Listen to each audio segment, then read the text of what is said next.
Bismillahirrahmanirrahim. Alhamdulillahirabbil alamin wa bihi nasta'in ala umuri dunya waddin. Allahumma shalli wa sallim ala sayyidina Muhammad wa ala ali sayyidina Muhammad. Wa la haula wa la quwwata illa billahil aliyyil azim. Ila hadratin nabiyil mustafa rasulillah sallallahu alaihi wasallam kafatil anbiya wal mursalin wal malaikatil muqarrabin wal karubin. ثم إلى أنبياء والأولياء والشهداء الصالحين والعلماء العاملين والأئمة الراشدين ثم إلى آبائنا وأمهاتنا وأجدادنا وجداتنا وأساتذتنا مشايخنا ومعلمينا ومن حقق علينا ومن ينتسب إلينا كلهم أجمعين ثم إلى أرواح أهل القبور من المسلمين والمسلمات والمؤمنين والمؤمنات شيء لله لنا ولهم الفاتحة. أعوذ بالله من الشيطان الرجيم. بسم الله الرحمن الرحيم. الحمد لله رب العالمين الرحمن الرحيم مالك يوم الدين إياك نعبد وإياك نستعين اهدنا الصراط المستقيم الصراط الذين أنعمت عليهم غير المغضوب عليهم ولا الضالين آمين. بسم الله الرحمن الرحيم. الحمد لله رب العالمين والصلاة والسلام على رسول الله وعلى آله. سبحانك لا علم لنا إلا ما علمتنا إنك أنت العليم الحكيم. اللهم افتح علينا حكمتك وانشر علينا من خزائن رحمتك يا أرحم الراحمين. ربنا زدنا علما وفهما يا كاشف المشكلات اكشف الحجب عن وجوه هذه المعاني حتى نطلع على خفيات هذه المسائل واحفظنا من الخطأ والضلال فأنت موفق كل أمر وأنت علام الغيوب برحمتك يا أرحم الراحمين. وهب لنا يا وهاب علما وحكمة وللرزق يا رزاق كلنا مسهلا بالخير فافتح لنا بالهدى وبالعلم كلنا يعلم فضل. اللهم علمنا ما جهلنا وذكرنا ما نسينا. اللهم اجعل أعمالنا خالصة لوجهك الكريم. وصلى الله على سيدنا محمد وعلى آله وصحبه وبارك وسلم والحمد لله رب العالمين. أما بعد. السلام عليكم ورحمة الله وبركاته. Alhamdulillah, sahabat-sahabat yang saya kasihi, lagi dimuliakan oleh Allah Subhanahu wa taala. Segala puji bagi Allah yang memberikan kita taufik diberikan kita taufik dapat sama-sama kita bertemu kembali pada malam ni untuk meneruskan lagi majlis ilmu kita yang menjadi kefarduan, menjadi kewajipan ke atas diri kita. Jadi sebelum tu marilah kita perbetulkan dan perbaiki niat kita dengan kehadiran kita dalam majlis ilmu, tak lain dan tak bukan untuk kita nak menjunjung perintah Allah Subhanahu wa taala, kerana Allah Taala memerintahkan kepada kita sebagai perintah yang wajib, iaitu dengan menuntut ilmu, seperti mana sabdanya Nabi sallallahu alaihi wasallam, talabul ilmi fariidatun ala kulli muslimin wal muslimat. Menuntut ilmu tu adalah merupakan satu kefarduan, yakni kewajipan yang Allah Taala pikulkan ke atas tiap-tiap laki-laki dan perempuan yang muslim, yang Islam. Dan selain daripada tu, niat kita nak belajar ni adalah untuk apa? Untuk nak mengetahui perkara yang baik untuk kita amalkan, usaha amalkan, dan mengetahui perkara yang tidak baik untuk kita berusaha menjauhkan. Makna perkara baik yang kita tahu kita nak amalkan, yang buruk kita nak jauhkan. Itu di antara niat-niat yang mesti ada dalam diri kita untuk hadir dalam majlis ilmu. Selain daripada tu, makna ada adabnya. Sebab niat tu pun masuk dalam kata adab, menuntut ilmu. Jadi kalau kita menuntut ilmu tapi niatnya tidak ikhlas, maknanya kita dah melanggar adab menuntut ilmu. Sebab apa perlu menjaga adab? Kerana keberkatan ilmu tu Allah bagi dengan sebab adab yang tinggi dalam ilmu. Jadi tak heranlah kadang-kadang ada orang mengaji berbelas tahun, mengaji banyak kitab, tapi tidak diberi keberkatan ilmu oleh Allah. Dia jadi orang yang alim tapi tak ada berkat. Contohnya, dia jadi orang yang menyebarkan fahaman yang sesat, padahal dia orang ada ilmu. Nampak kata, kalau dia mendapat keberkatan ilmu, dah tentu dan dah pasti dia akan menyebarkan benda yang betul. Jadi di antara tanda tidak ada keberkatan ilmu ni, dia akan memutarbelitkan hukum hakam Allah, menyembunyikan hukum hakam Allah, menggunakan agama untuk kepentingan hidup dia, mencari keduniaan dan sebagainya. Itu tanda-tanda tidak ada keberkatan ilmu. Na'udzubillah. Kita minta berlindung dengan Allah daripada ilmu yang tidak berkat. Ilmu ni walaupun sikit, kalau berkat, walaupun mengaji seminggu sekali, seminggu dua kali, tapi kena dengan niatnya, kena dengan adabnya, Allah Ta'ala akan memberikan, merezekikan keberkatan ilmu dan manfaat ilmu. Mana dia akan jadi orang baik. Dengan ilmu yang didapat tadi tu akan menjadikan dia orang yang makin hampir dengan Allah. Walaupun dia tak banyak kitab dia mengaji. Walaupun ilmunya tak banyak, walaupun kitabnya tak banyak, Tapi apabila dia diberi keberkatan ilmu oleh Allah, dia dapat beramal dengan ilmu tu. Bila beramal dengan ilmu tu, barulah dipanggil ilmu tu manfaat. Apa maksud manfaat? Manfaat ni dalam bahasa Melayu digunakan. Kalau tak, dia hanya menjadi maklumat saja. Kalau tak, ilmu tadi menjadi maklumat je. Maknanya kalau kita ambil periksa, boleh jawab semua tu. Lulus. Tapi amalannya tak boleh beramal. Apakah jenis penyakit dengki? Ujub, riya, takabur, sum'ah, hubbul jahbur, riyasah, hubbul mal, macam-macam kita boleh jawab.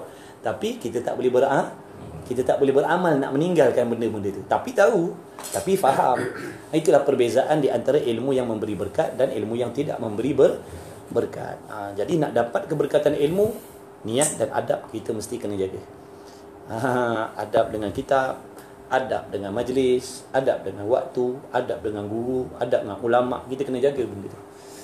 Kadang-kadang orang banyak menuntut ilmu tapi abaikan adab. Sebab tu tak dapat berkat. InsyaAllah. Baik, kita sambung kitab kita. Yang pertama, Risalah Misbahul Munir. Muka surat? Muka surat 66, Jawi Misbahul Munir. Jawi 66. Dah nak habis dah Rumi.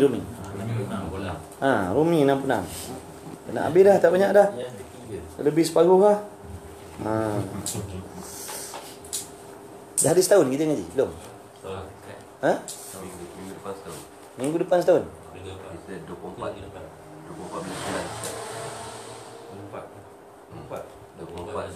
24 bulan 9. Masya-Allah, tabarakallah. Dia dah setahun ni. Alhamdulillah. Allah Taala bagi taufik istiqamah.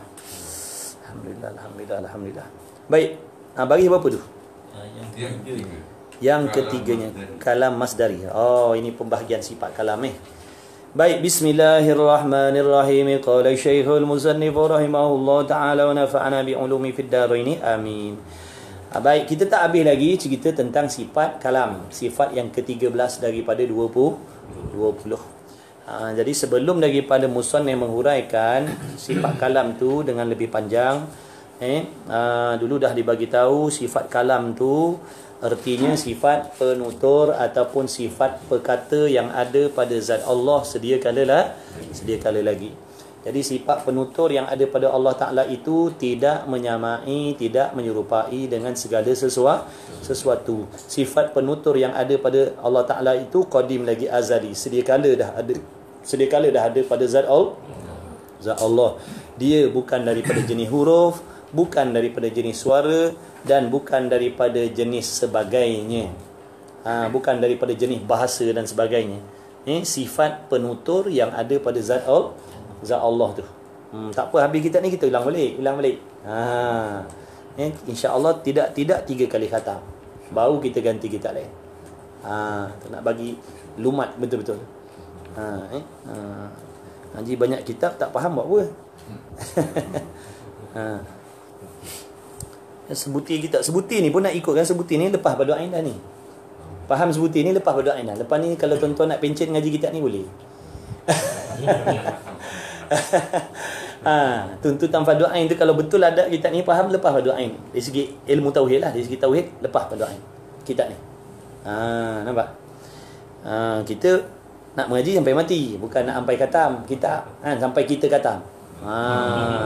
Kita nak ngaji sampai kita khatam. Biar kita tak khatam pun, kita dulu khatam pun tak apa, asalkan mengaji. Yang kita risau khatam tak mengaji-ngaji, ya tu. Itu yang kita risau. Khatam tak ngaji-ngaji tu bahaya. Nanti orang datang ngajikan kita pula. Jadi sifat penutur yang ada pada zat Allah Ta'ala sedia kala lagi. Kemudian dulu katanya musannif, perkataan kalam dalam bahasa Arab ada 4 makna. Perkataan kalam dalam bahasa Arab ada 4 maksud. 2 kita dah belajar dah. Yang pertama ulang balik, kalam dengan makna kalam ismi. Apa dia kalam ismi? Kalam ismi adalah sifat penutur yang ada pada zat Allah. Itu kalam ismi. Bila sebut kalam ismi, makna sifat penutur yang ada pada zat Allah sedia kala lagi. Dengan adanya sifat kalam ismi itulah dipanggil sifat ma'ani tu. Kalam ismi ni sifat ma'ani. Tidak boleh dikatakan Allah tu bisu. Tak boleh kata bisu kerana dia memiliki sifat sifat penutur. Sifat penutur. Jadi penutur tu nama bagi sifat. Bertutur perbuatan. Bertutur tu namanya ta'alluq ataupun urusan. Penutur sifat, bertutur perbuatan. Jadi nisbah kepada Allah, kita tak panggil bertutur, berfirman lah. Kalau berfirman, kalau raja bertitah, Nabi bersabda, kita bercakap. Jadi Allah tu berfirman. Baik. Tu kalam ismi. Yang kedua, kalam nafsani. Jangan lupa kalam nafsani. Kalam nafsani dengan makna persediaan ataupun kita panggil kehendak nak bertutur. Kehendak nak menyuruh, kehendak nak melarang, kehendak nak menceritakan sesuatu. Azali. Maknanya sedia kali lagi Allah Ta'ala dah memiliki kehendak untuk menyuruh dan melarang dan menceritakan sesuatu. Contohnya kalau orang tanya, sejak bila Allah tu nak suruh kita solat? Sejak bila Allah Ta'ala tu nak suruh kita puasa? Jawabnya sedia kala lagi dah ada kehendak nak suruh semayang, nak suruh puasa dan sebagainya sedia kala lagi. Kerana apa? Kerana sedia kala lagi dia telah mengetahui tentang segala sesuatu. Nampak tak ada?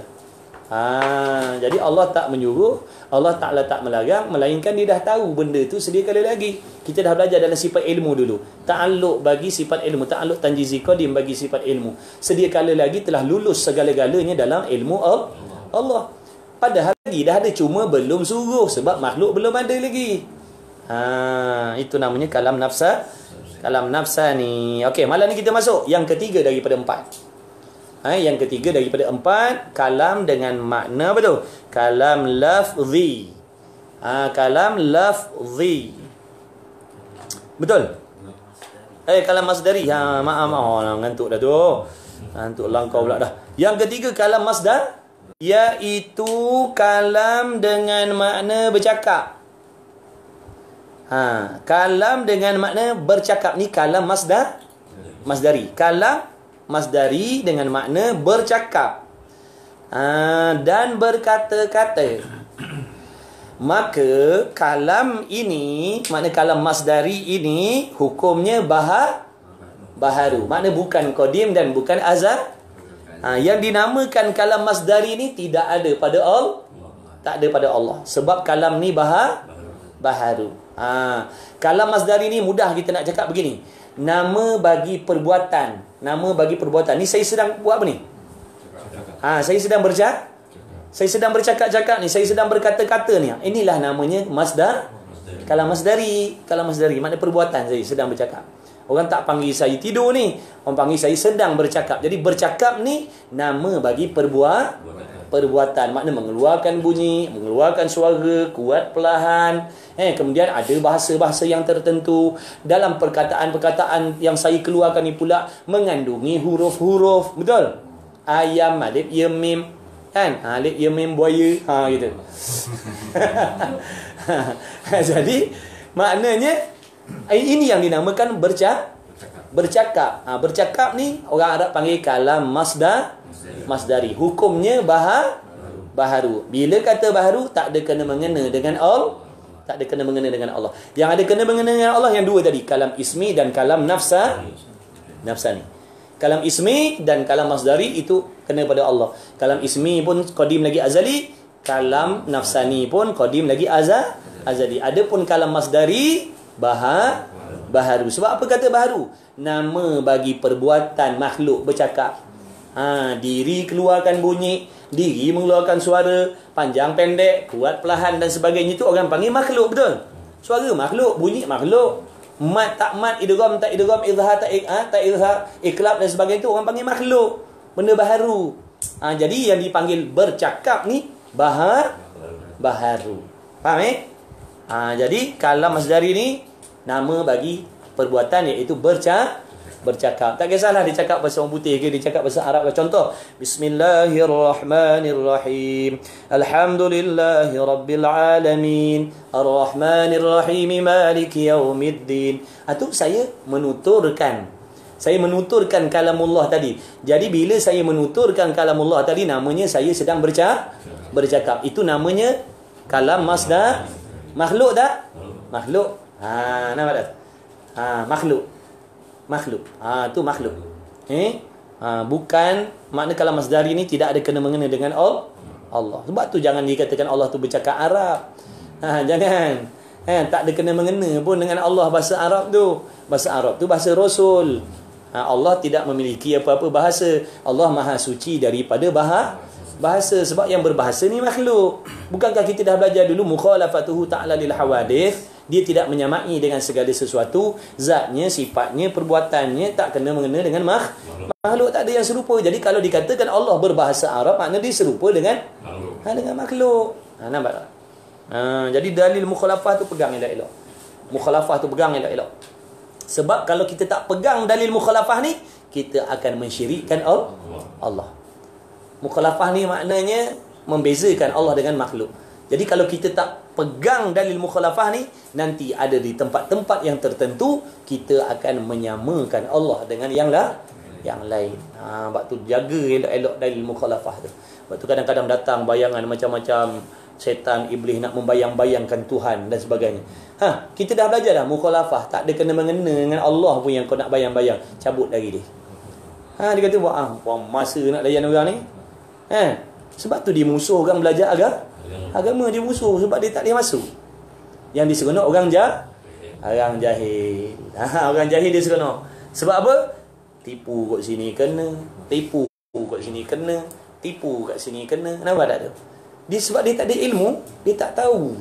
Jadi bila setan contohnya bayangkan benda yang pelik-pelik, yang hebat-hebat, dia kata jangan-jangan ni Tuhan tak? Dia pun terima, boleh jadi kot. Habis.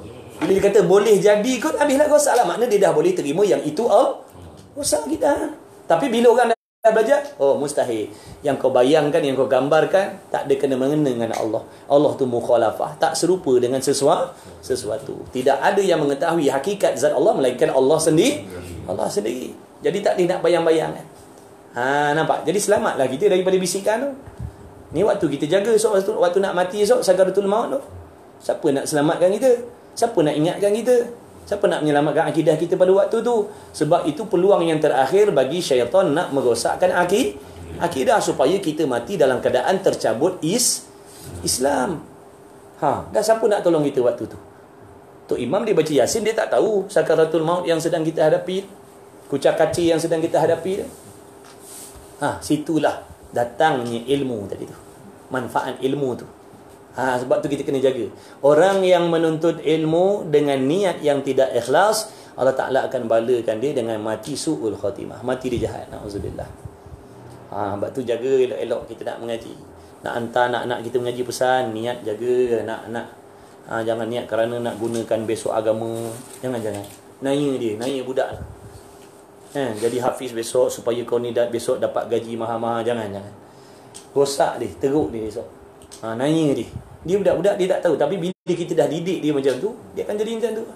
Jangan tanamkan, jangan jadikan agama ni sebagai bahan nak mencari kehidupan dunia. Jangan. Sebab masuk dalam kata orang tak ikhlas belajar agama. Kita belajar agama ni sebab nak menghilangkan kejahilan, bukan sebab nak cari duit. Nampak tak tu? Daripada kita nak menghafal Quran, mengaji kitab, nak cari duit, lebih baik kita kutip tinjuah. Lagi elok. Lagi elok kutip tinjuah. Tu lagi elok lagi halal lagi. Lagi redha Allah lagi. Daripada kita niat nak belajar agama, nanti nak jual agama, nak jadikan agama ni mata pencarian. Boleh masuk ribu-ribu, boleh masuk belah-belah ribu. Sekali panggil 15,000. Sekali panggil 15,000. Tak ada 15,000 jangan panggil. Kau pergi panggil Ustaz Pondok je. Ustaz Pondok RM50 je. Ustaz Pondok RM50 ke RM10 pun dia sebat juga.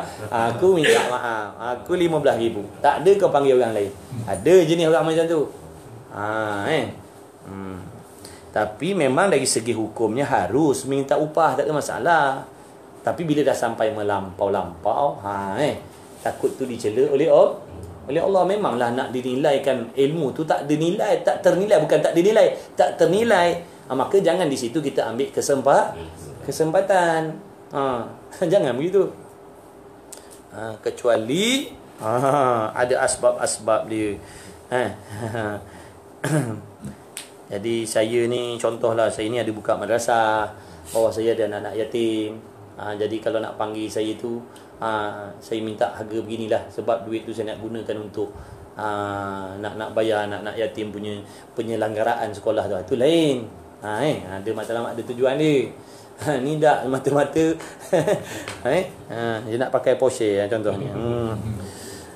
Kemudian itu namanya kalam masdari. Makna hukumnya baharu, tak ada kena-mengena dengan Allah. Habis.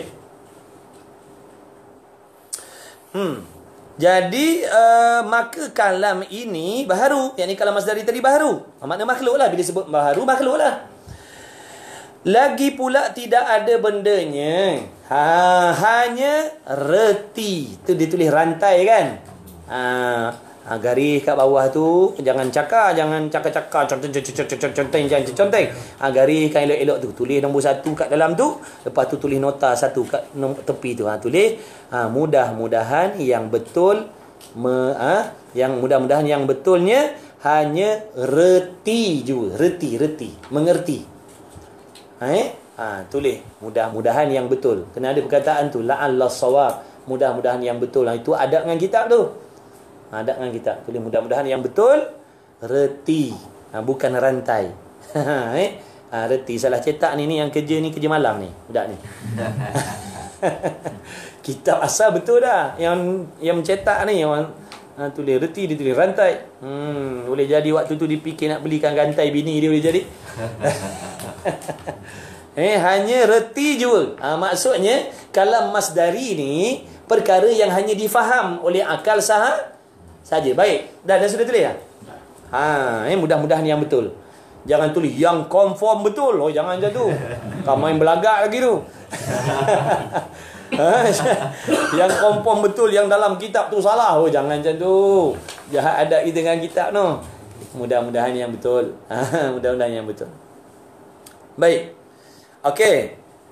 Itu namanya kalam masdari. Makna kalam masdari ni hanya suatu perkara yang hanya difaham saja pada akal. Akal faham. Baik. Dah sudah nak tanya ni? Dah sudah tulis. Okey. Soalan. Saya sedang buat apa tadi, bercakap kan? Nampak tak saya bercakap? Sekejap saya bercakap ni. Saya nak cakap. Ni saya bercakap ni. Nampak tak saya cakap? Tak nampak? Tak nampak saya cakap? Saya kata lawa ni, botol-botol ni semua antik. Saya bercakap, nampak tak? Dinding lama ni, semua pintu lama, mana dia ambil? Nampak tak saya cakap? Nampak tak? Jangan ketawa jawab salah tak apa.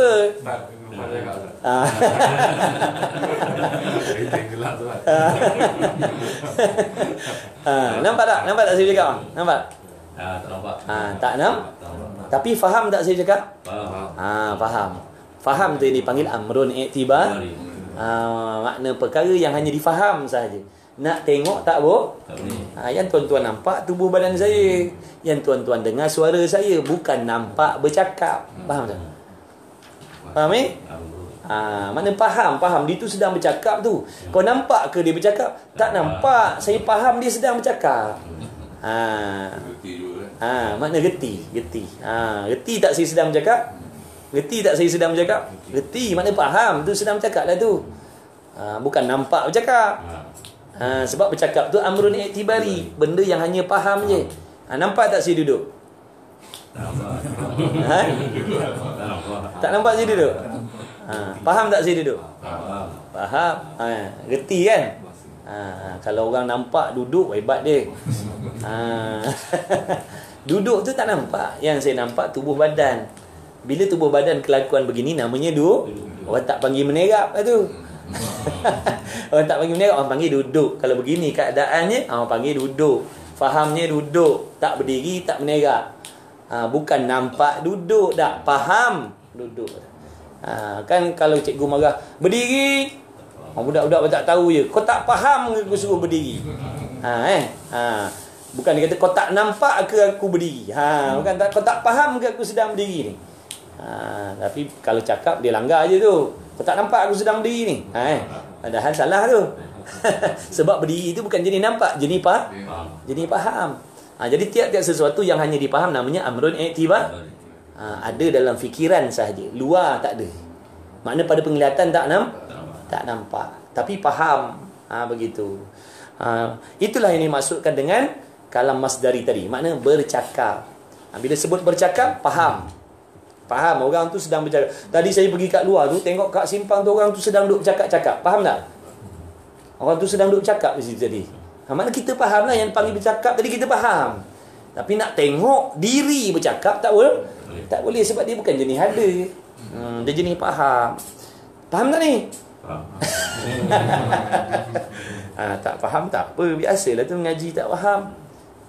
Ngaji tauhid sekali tak faham wajib. Wajib tak faham ngaji tauhid pertama kali. Wajib pada adat. Pada adatnya mengaji tauhid sekali tak faham, itu wajib.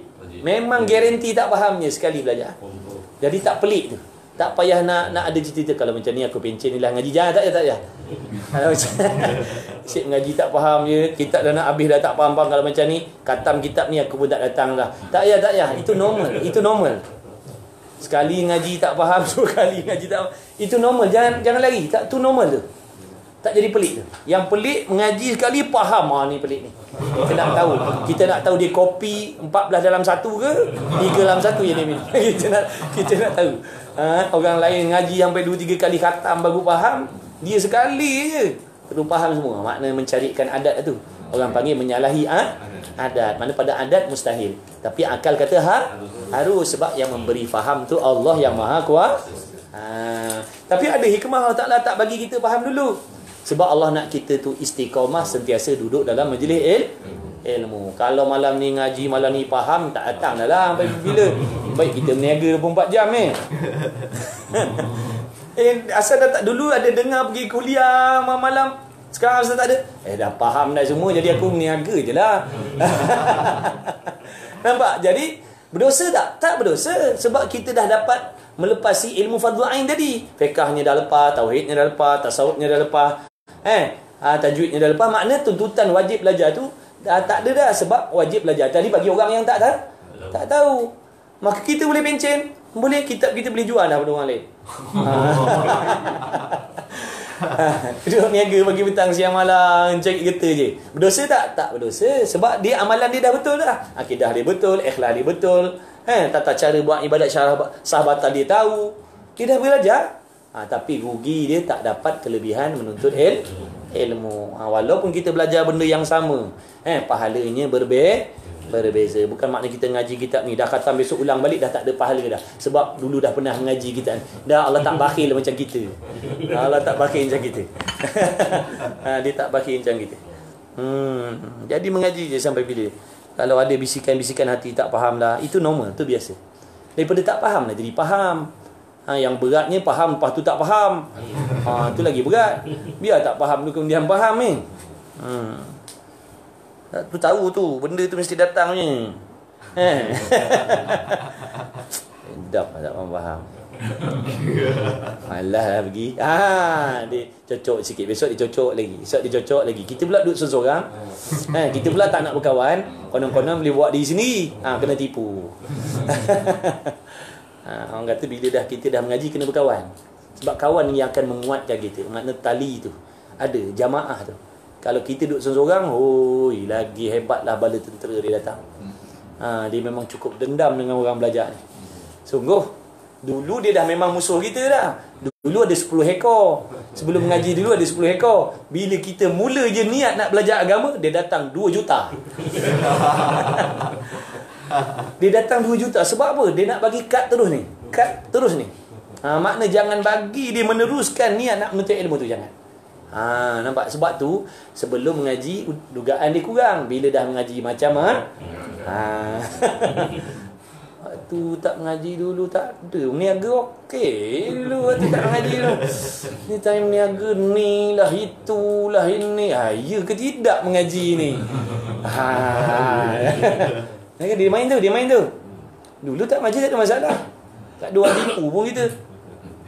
Elok je orang jujur ni.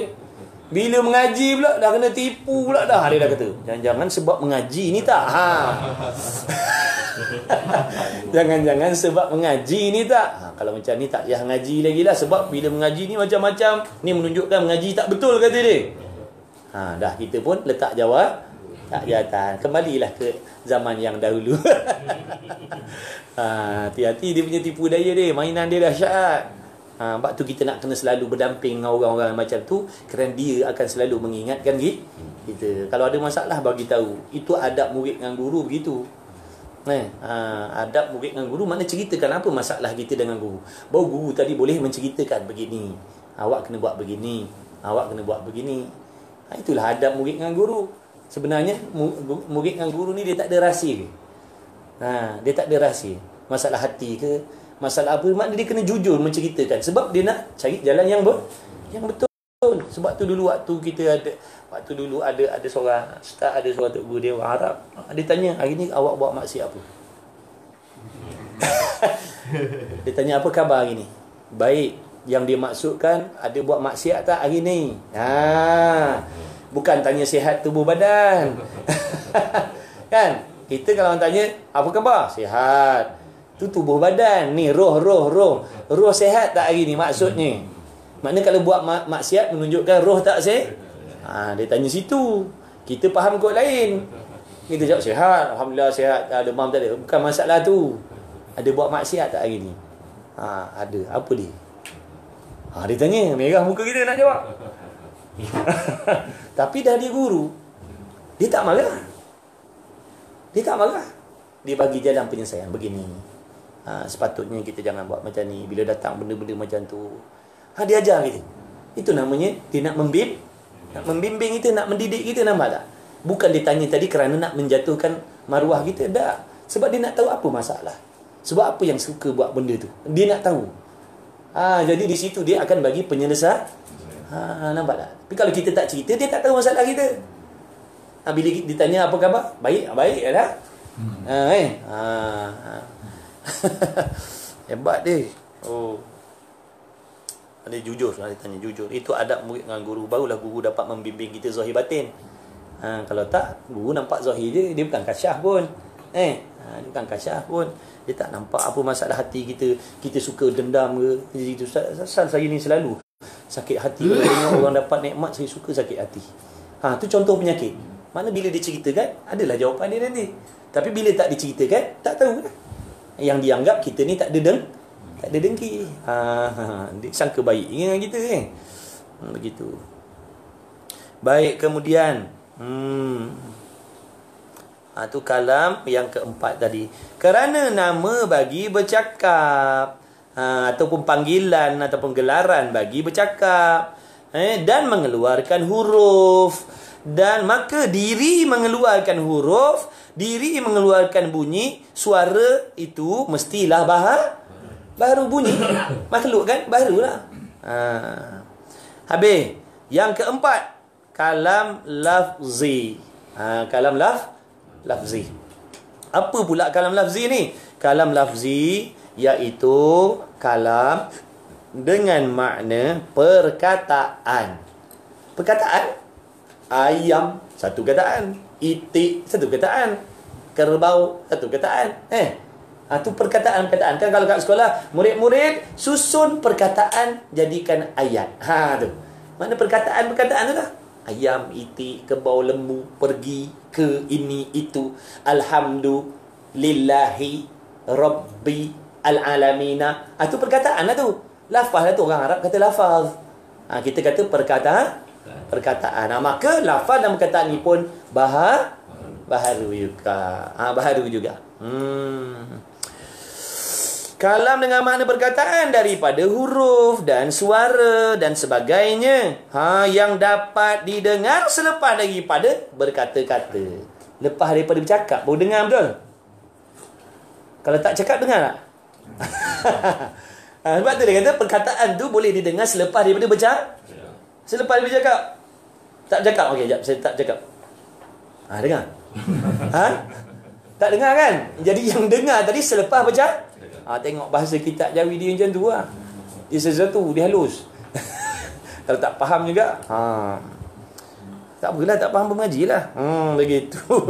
Jadi yang dipaham selepas daripada bercakap. Dan kalam ini, maksud kalam ini apa? Kalam lafzi. Jaga tu, ini tu. Jaga tu. Dan kalam ini, maksud kalam ni tu kalam lafzi. Ini tu, ini mana tu? Sekarang ini kopi belakang. Kalam ini makna kalam lafzi ini baharu. Bila sebut baharu, makhluk lah. Lagi pula ada bendanya. Menunjukkan bila sebut perkataan dia benda dia benda ada. Iaitu benda ada tadi mana? Huruf. Huruf. Dan suara. Dengar tak suara? Bila dengar menunjukkan benda tu ada. Kan dah bagi tahu itu. Kita nak mengesan sesuatu benda tu ada ataupun tidak, dia boleh dikesan dengan pancain. Penglihatan, pendengaran, penghidu, perasa, penyentuh, kan? Jadi suara didengar menunjukkan suara tu ada. Tapi baharu. Okey, faham di sini dah habis dah huraian tentang 4 jenis kalam tadi. Kalam dalam bahasa Arab ada 4. Yang pertama kalam ismi, iaitu sifat penutur yang ada pada zat Allah sedia kala lagi yang tidak menyamai dengan segala sesuatu. Yang kedua kalam nafsani, iaitu kehendak Allah Ta'ala nak menyuruh dan melarang sesuatu kehendak dia nak berfirman tu. Jadi kalau Allah Ta'ala berfirman tentang solat, Allah firman tentang puasa, Allah firman tentang haramnya arak dan sebagainya, itu kehendak dia tu. Kehendak nak berfirman tu namanya kalam nafsa. Hukumnya pun qadim lagi azal. Jadi kalam ismi dan kalam nafsani untuk Allah Ta'ala qadim lagi azali. Jangan dikatakan baharu. Jangan dikatakan makhluk. Faham tu? Jangan dikatakan makhluk pula. Adapun kalam masdari dan kalam lafzi, itu makhluk. Makna dua yang tadi, Allah Allah. Dua yang tadi tu tak ada mengena dengan Allah. Tak ada kena mengena dengan Allah. Kalam masdari dan kalam lafzi tak ada kena mengena dengan Allah. Itu makhluk. Zat Allah qadim, maka setiap perkara yang ada pada Allah pun qadim pula. Jangan dikatakan ada benda baru duduk pada zat Allah Ta'ala pula. Tidak. Zatnya qadim, sifatnya pun qadim. Kehendak dia pun qadim juga. Sedia kala dah. Okey, bila dah faham tu, kita nak ceritakan satu benda penting. Baik. Kalam dia sama erti dengan Al-Quran. Al-Quran sama dengan kalam. Sebab tu kadang-kadang ada orang panggil kalamullah, ada orang panggil Al-Quran. Okey. Bila Al-Quran sama makna dengan, sama panggilan dia dengan kalam, di sinilah kita nak kena berhati-hati. Kadang-kadang orang tanya, Al-Quran tu makhluk ataupun qadim? Dia tanya, Quran tu makhluk ke qadim? Nampak tak tu? Dalam erti kata lain, kalam tu makhluk ke faham tu? Cakap situ faham? Bila dia tanya, nak tanyalah kau ngaji tauhid kan? Ngajilah sikit-sikit gitu-gitu. Nak tanya, Quran tu qadim ke baharu? Quran tu makhluk ke qadim? Ataupun dalam erti kata lain, dia nak tanya begini, kalam tu makhluk ke qadim? Sebab Quran dengan kalam sama, faham tu? Kadang-kadang orang panggil kalam, orang panggil Quran. Baik. Jadi kalau tadi kita dah belajar, kalam ada 4 makna. Kalam ada 4 maksud. Ada kalam yang qadim, ada kalam yang baharu. Kalam qadim iaitu 2 tadi, kalam ismi dan kalam nafsani. Kalam yang baharu, kalam masdari dan kalam lafzi. Begitulah juga dengan perkataan Al-Quran. Jadi Al-Quran pun ada yang qadim, ada yang baharu. Jadi kalau dia nak tanya, Al-Quran tu makhluk ke qadim? Kita tanya dia balik. Kita jangan jawab dulu. Kita tanya dia, awak tanya Quran ni maksud Quran yang mana satu? Sebab maksud Quran tu ada 4. Maknanya kalam ada 4. Maknanya Quran ada 4 maksud. Yang awak tanya qadim ke makhluk ni, awak nak Quran yang mana satu? Dia kata ada berapa banyak pula Quran. Dia tanya kita balik, ada berapa banyak pula Quran? Kau pergi mengaji lah kalau lagu tu. Kau tanya soalan ni, soalan tinggi-tinggi ni tanya ni. Quran makhluk ke qadim ni soalan orang pandai ni. Tapi bila kita tanya Quran yang mana satu, dia pun tak, Quran ada berapa pula dia tu. Contoh dia jawab begini. Quran yang ada pada zat Allah. Dalam arti kata lain, kalam yang ada pada zat Allah. Kalau begitu, Quran tu qadim. Makna Quran yang ada pada zat Allah tu qadim. Dengan makna Quran dengan makna kalam ismi ataupun kalam nafsani. Tu boleh panggil qadim. Kalau dia kata Al-Quran yang saya baca ni, bismillahirrahmanirrahim, alhamdulillah, tu yang saya baca tu Quran yang tu, kalau macam tu makhluk lah, sebab tu namanya kalam masdari. Yang tulis ni, yang kita pegang ni, yang kita tulis ada naskah-naskah ni, ada huruf, ada ini baharu. Faham tu? Sebab perkataan kalam ni sukar, sebab perkataan kalam ni banyak pecahannya lah, menjadi fitnah pada waktu dulu, pada satu ketika dulu jadi fitnah. Sebab orang tak faham, sehingga ada ulama yang dipenjarakan pada waktu tu. Saya tak ingat siapa nama ulama tu, kerana dia punya pemerintah, dia pemerintah di Islam, memaksa ulama ni tadi mengatakan pada masyarakat yang Al-Quran tu makhluk. Jadi oleh kerana kebimbangan, rosaknya akidah masyarakat, ulama tadi tak mengatakan Quran tu makhluk. Dia mengatakan Quran tu qadim. Takut apa tu? Takut salah faham. Bila dikatakan Quran tu makhluk, manusia beranggapan kalam yang ada pada Allah itu makhluk. Sebab tu dia tak kata Quran makhluk, dia kata Quran qadim. Sebab nak jaga akidah. Oleh kerana dia tak nak ikut cakap pemerintah tadi tu, dia dipenjarakan dan dia diazabkan oleh didenda oleh pemerintah tadi. Sebab pemerintah tu memaksa dia mengatakan Al-Quran tu walaupun pada satu sudutnya betul, tapi bagi orang yang tak faham, nanti kan diberanggapan sifat penutur Allah tu pun makhluk juga. Sebab tu kita jangan jawab mudah-mudah tu. Kalau orang tanya Quran tu baharu ke makhluk, tanya dia dulu, Quran yang mana satu? Quran dengan makna kalam ismi ke? Quran dengan makna kalam nafsani ke? Quran dengan makna kalam lafzi ke? Kalau Quran dengan makna kalam masdari ke? Kalau dia kata Quran dengan makna kalam ismi, kalau begitu qadim lagi azali. Quran dengan makna kalam nafsani, kalau begitu qadim lagi azali. Quran dengan makna masdari, baharu makhluk. Quran dengan makna lafzi, baharu. Nampak? Habis wallahu a'lam. Jadi je. Banyak tu. Tidak. Minggu lepas 2. Alhamdulillah. Minggu ni 2 kan? Banyak mengaji ni kan, cepat pandai pun masalah juga.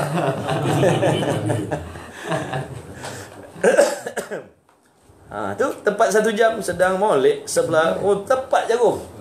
Ni jam ni lemah, bateri lemah.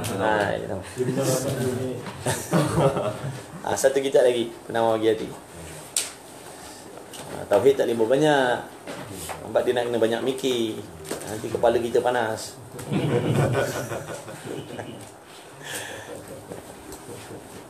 Dia kena ngaji. Banyak-banyak tak boleh. Kalau kita baca sampai satu tahap tak boleh nak terima, tak boleh, kena berhenti lah.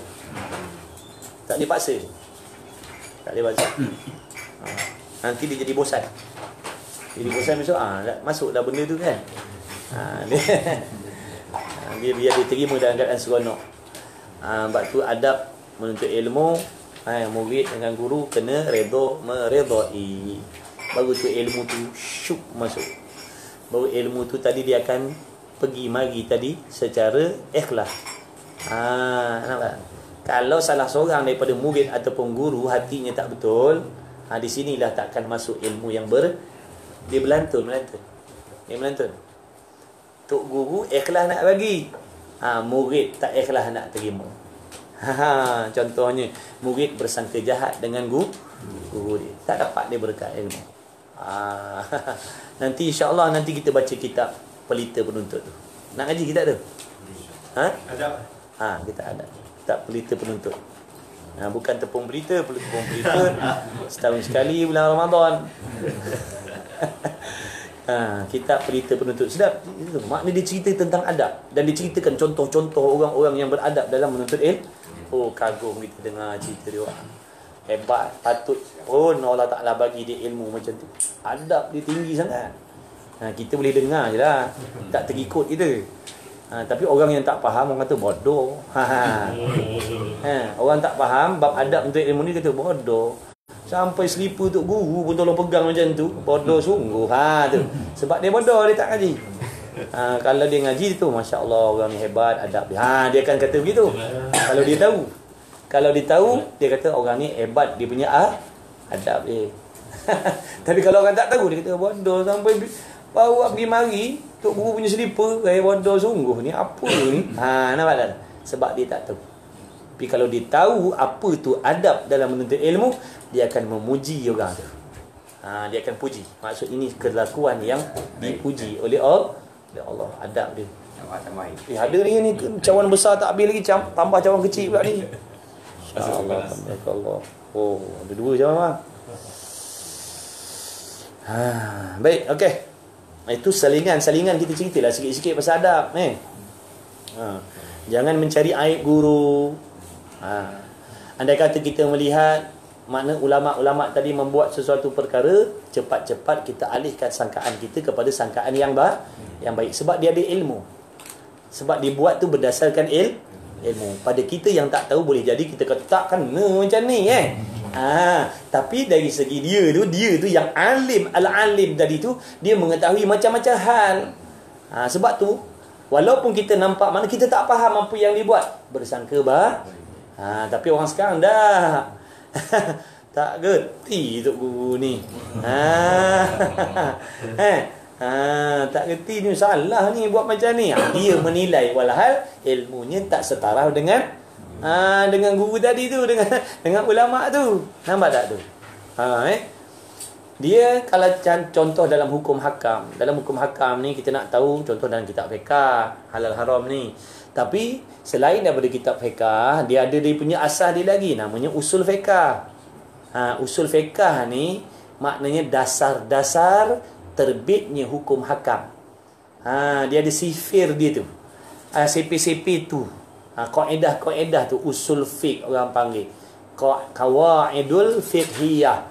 Makna asas-asas hukum hakam. Contohnya apabila bercampur yang halal dan yang haram, dimenangkan yang haram. Tu contoh kaedah lah tu. Apabila bercampur yang halal dan yang haram, dipermenangkan yang haram. Makna kena tinggal benda tu.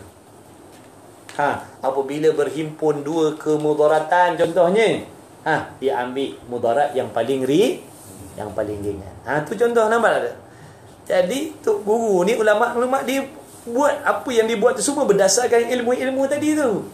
Kita tak tahu CP tu. Yang kita tahu CP 3 1, 2, 3 CP lain kita tak hafal. Jadi bila kita tak hafal CP tadi, jadi ada orang yang mahir dalam CP tadi, dia menyelesaikan masalah dengan formula-formula yang dia pandai. Kita kata takkan ada pula jawapan dia macam ni tu. Padahal kita tak ada. Kita tak ada ilmu, kita tak ada kaedah. Sebab tu kena bersangka baik.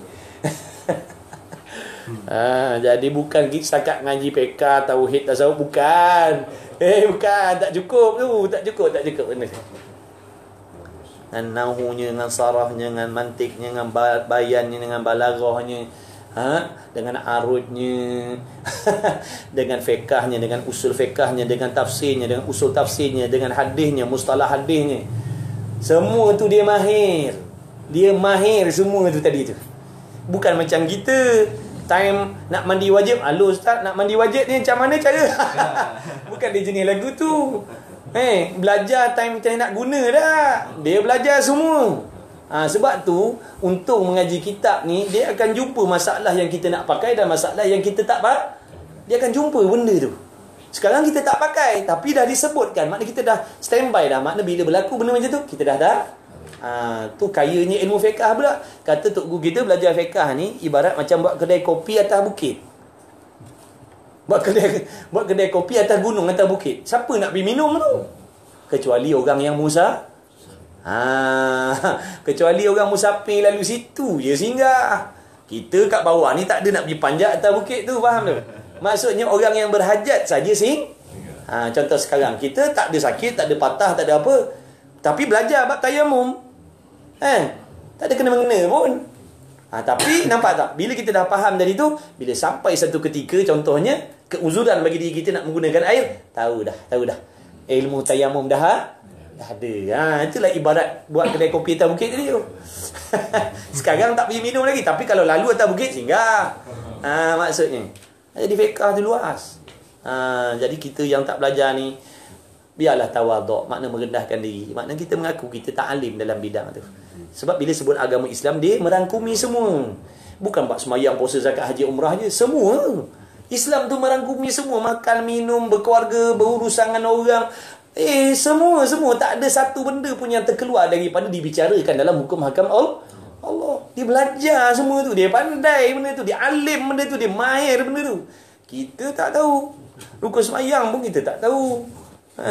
Ambil wuduk pun tak tahu. Jadi janganlah nak menunjukkan kita ni yang betul daripada orang yang alim-alim. Janganlah begitu. Darah ulama ni sebut dalam kitab sana racun. Darah ulama ni racun. Makna apa maksud itu? Bahaya. Jangan buat main-main. Buat main-main rosak diri kita. Kita rosak, kita jadi binasa. Sebab orang ni bukan orang-orang sebagai. Apa dia ulama? Orang yang takut kepada Allah. Yang layak menerima gelaran ulama ni orang yang takut kepada Allah. Ilmu banyak ataupun tidak, itu cerita nombor dua. Ulama yang dimaksudkan dalam Quran adalah orang yang takut. Allah Ta'ala ada firman dalam Quran, sesungguhnya orang yang takut kepada Allah tu adalah ulama. Jadi faham di situ, orang yang tak takut kepada Allah walau ilmunya tinggi melangit, dia tak layak nak menyandang gelaran ulama. Ilmunya banyak, mengaji sampai luar negara contohnya. Tapi menukarkan hukum yang halal jadi haram. Jadi bila menukar hukum tu tanda takut ke tanda berani? Tu tanda berani. Nampak tak tu? Kadang-kadang masyarakat tak dapat nak bezakan. Sebab masyarakat pandang orang yang ada ilmu agama. Bila ada ilmu agama dia kata ulama. Masyarakat, orang awam akan jadi macam tu. Jadi mereka sampai satu peringkat dia jadi bingung. Mana satu ni? Mana satu aku nak ikut ni? Tu pun ulama juga. Yang tu pun ulama tak. Tu pun mengaji juga. Yang tu pun mengaji juga. Yang mana satu? Sebab apa? Dia tak dapat nak membezakan. Dia tak tahu maksud ulama yang dikatakan pewaris Nabi ni apa dia. Al-ulama warasatul anbiya. Yang dikata mewarisi Nabi tu ulama yang bagaimana? Dia tak faham. Yang dia faham bila ada ilmu agama, tepek kopiah atas kepala, ulama lah. Pakai serban, ulama lah. Dah dia bukan kira situ. Dia kira ilmu dia manfaat, dia takut kepada Allah, beramal dengan ilmu, buat yang Allah suruh, tinggal yang Allah larang. Baru layak dia panggil ulama. Tapi kalau dia banyak ilmu tapi dia jual agama, itu tak layak. Jadi yang nampak benda ni orang yang tak tahu. Orang yang tahu je dapat bezakan yang mana ulama, yang mana ular. Sebab tu kita kena ada ilmu. Kalau tak ada ilmu, kita tak dapat nak beza benda tu. Nampak kaca dengan bilian sama je. Tapi orang yang mahir daripada jauh nampak itu kaca tu. Sebab dia ada ilmu. Itulah sebabnya kita kena ada kita kena belajar baru dapat beza. Tu rupanya. Maknanya walaupun dia ada ilmu, walaupun dia banyak sijil, walaupun rumah dia ada maktabah, ada gedung kitab, tapi dia buat benda yang Allah larang, dia tinggalkan yang Allah suruh, dia tak layak nak dipanggil ulama. Bila dah tak layak nak panggil ulama, jangan ikut orang jenis lagu tu. Jangan ikut orang jenis lagu tu. Sebab dia bukan ulama yang dimaksudkan. Nampak tak? Dia bukan ulama yang dimaksudkan. Habis. Tu yang iklan. Dan TV tak keluar. Maksud apa? Maksud apa? Satu. Dah ujung. Okey. 1 jam lebih sekarang. InsyaAllah. Satu. Bagi berapa? Bawa sekali. Bismillahirrahmanirrahim. Menunjukkan oleh Rasulullah SAW. sallallahu alaihi wasallam. Dulu katanya Nabi sallallahu alaihi wasallam, qala Syekhul Musannif rahimahullahu taala wa nafa'ana bi ulumi fid daraini amin. Sebelum tu katanya musannif, tetapi tiada sayu gia membanyakkan akan harta. Boleh nak berharta, nak banyak-banyak boleh. Tak ada masalah. Kan dulu dia kata Allah tak mencela Allah cela harta yang melalaikan. Makna kalau banyak tapi tak melalaikan, silakan. Tak ada masalah. Simpanlah berapa bilion pun. Tapi tak melalaikan kita daripada apa yang Allah suruh. Allah suruh, silakanlah. Allah tak cela tu. Yang Allah cela harta yang melalaikan. Harta yang melalaikan. Dia tak kaya pun. Ada basikal dia sebiji. Tapi duk gila basikal pada pagi sampai ke malam. Zuhur langgar. Kuliah dia tak pergi. Basikal je sebutir. Allah cela tak tu? Cela. Allah cela dia. Walaupun basikal sebutir. Yang tadi kereta Porsche sebiji, Lamborghini sebiji, Superbike 20 biji. Contohlah. Punya banyak kaya dia. Time semayang. Yang haram-haram, yang halal-halal. Akidah dia tahu. Iman dia tahu. Ikhlas dia tahu. Time mengaji. Allah cela tak? Allah tak cela. Silalah. Nampak tak? Jadi kecelaan Allah bukan duduk pada harta. Duduk cara penyelenggaraan tu. Penggunaan. Betul cara guna, Allah redha. Salah, Allah cela. Walau basikal sebiji pun. Walau basikal sebiji pun. Nampak tak? Namun, dah kata agama Islam ni agama yang sangat-sangat mengajar umat dia, penganut dia berhati-hati. Lalu, tetapi tiada sayu gia membanyakkan ia. Walaupun tak dilarang, tapi katanya Nabi tak sayu gia sebaik-baiknya jangan berbanyak-banyak. Jangan berbanyak-banyak. Sebab apa pula? Bahkan yang lebih utama, diambil harta itu sekadar yang memadai sahaja. Makna ambil yang nak guna je. Itu yang dikatakan zuhud. Ataupun qanaah. Qanaah ni makna memada dengan apa yang ada.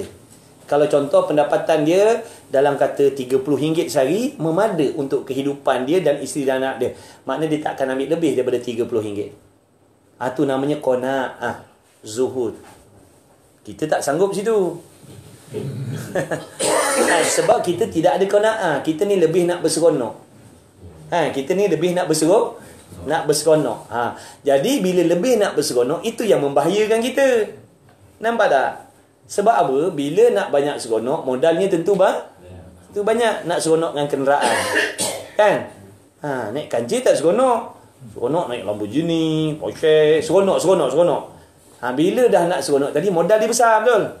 Bila modal dia besar, duit dia besar, makna dah tentu mengambil masa yang banyak untuk nak mengumpul, nak mencari, betul? Itu logik adatnya begitu. Bila dah benda yang selesa tadi mahal, dah tentulah duitnya pun mahal. Dah tentulah nak mencari dia pun memakan masa yang banyak. Tak padan kerja 2 jam, tak padan kerja 3 jam, tak padan kerja 6 jam, tak padan kerja 8 jam. Dia akan pergi kepada 24 jam silap-silap. Bila dah macam tu, ada tak masa nak buat ibadat? Nampak tak? Itulah yang kita bagi alasan, tak ada masa lah. Bukan tak nak belajar, nak, tapi tak ada masa. Sebab apa? Sebab apa? Punca dia apa? Keselesaan yang kita nak tadi tu.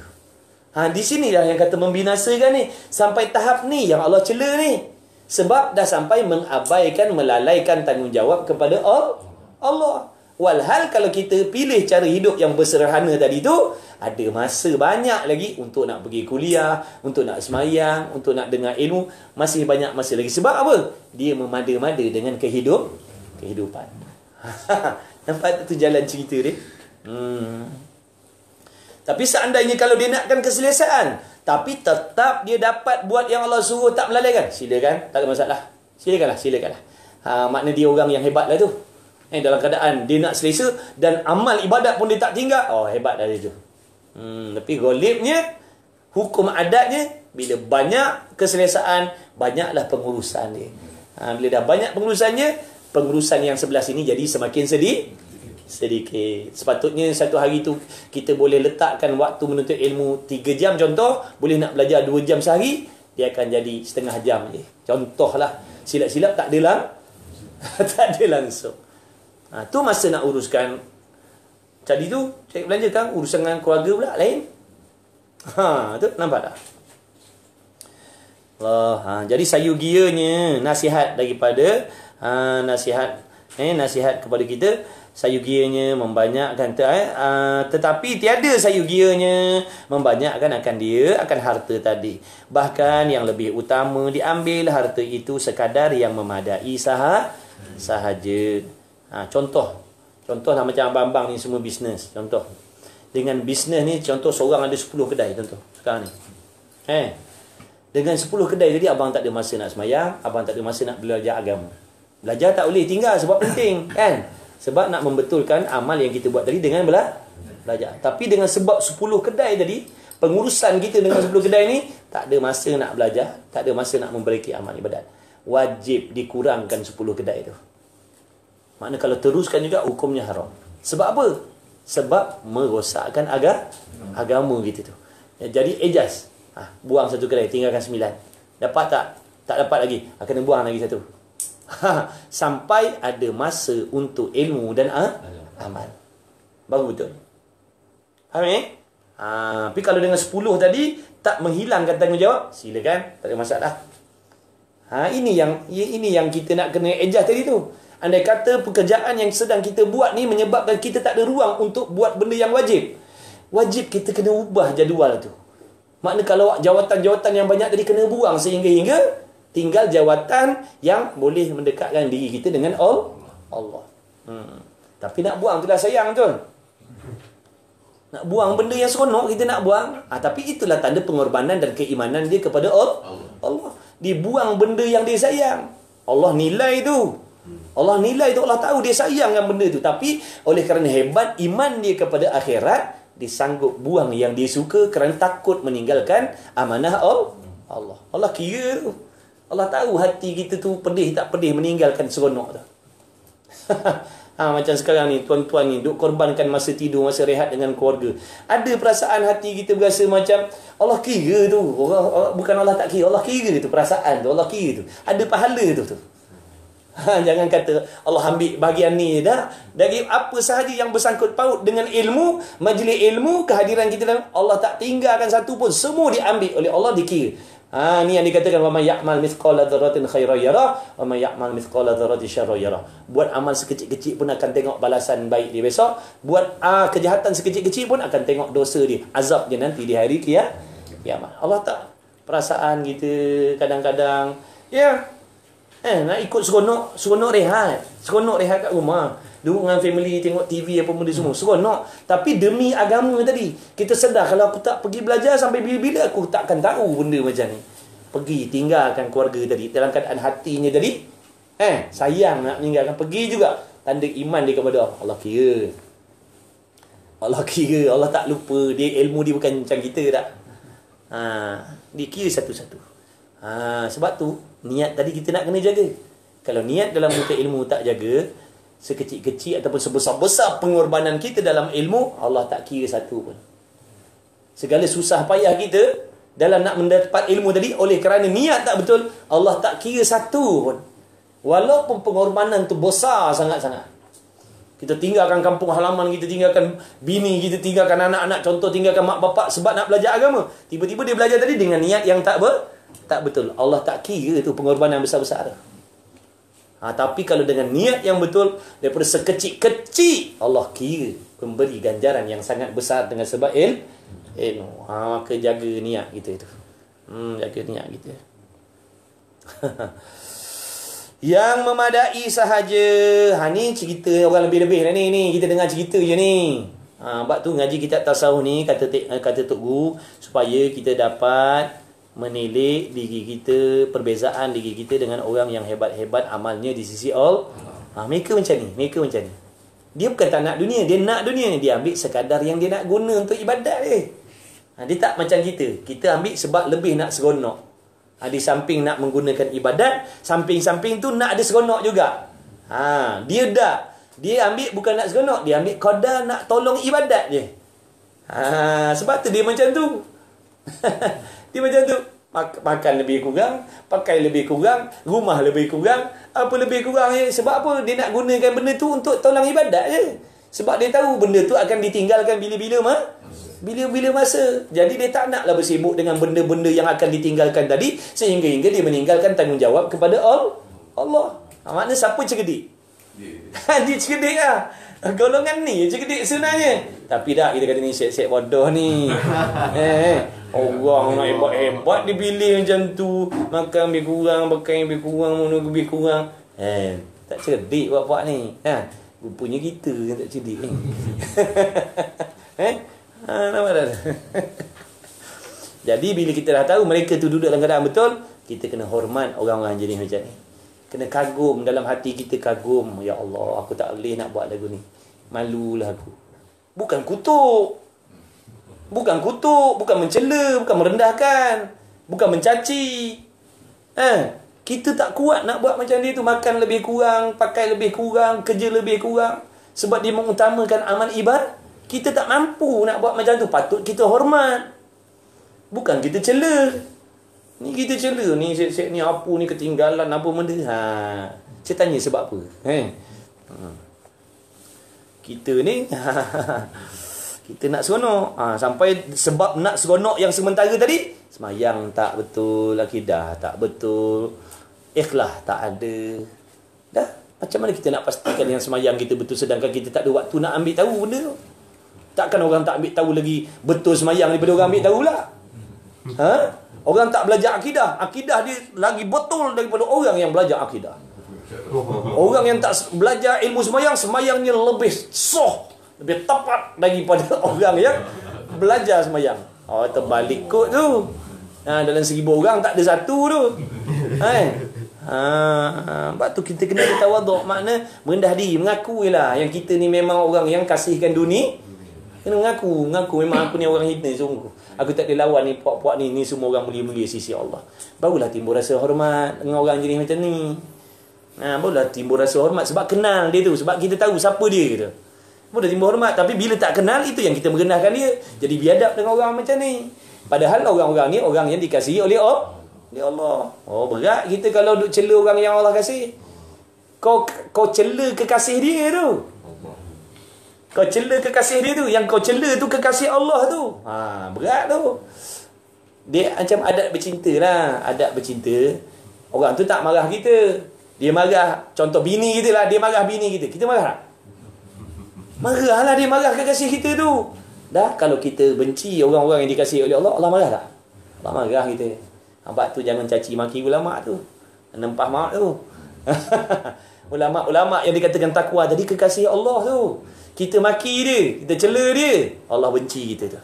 Sebab kita mencela kekasih dia tu. Tu adab orang bercinta lagu tu lah. Apa yang dicinta oleh kekasih dia, dia pun cinta juga. Apa yang disuka oleh kekasih dia, dia pun suka. Apa yang dibenci oleh kekasih dia, dia pun benci. Sebab tu, kita suka sesuatu benda tu kerana Allah suka benda tu. Kita benci sesuatu tu kerana Allah benci benda tu. Bagus betul kita tu.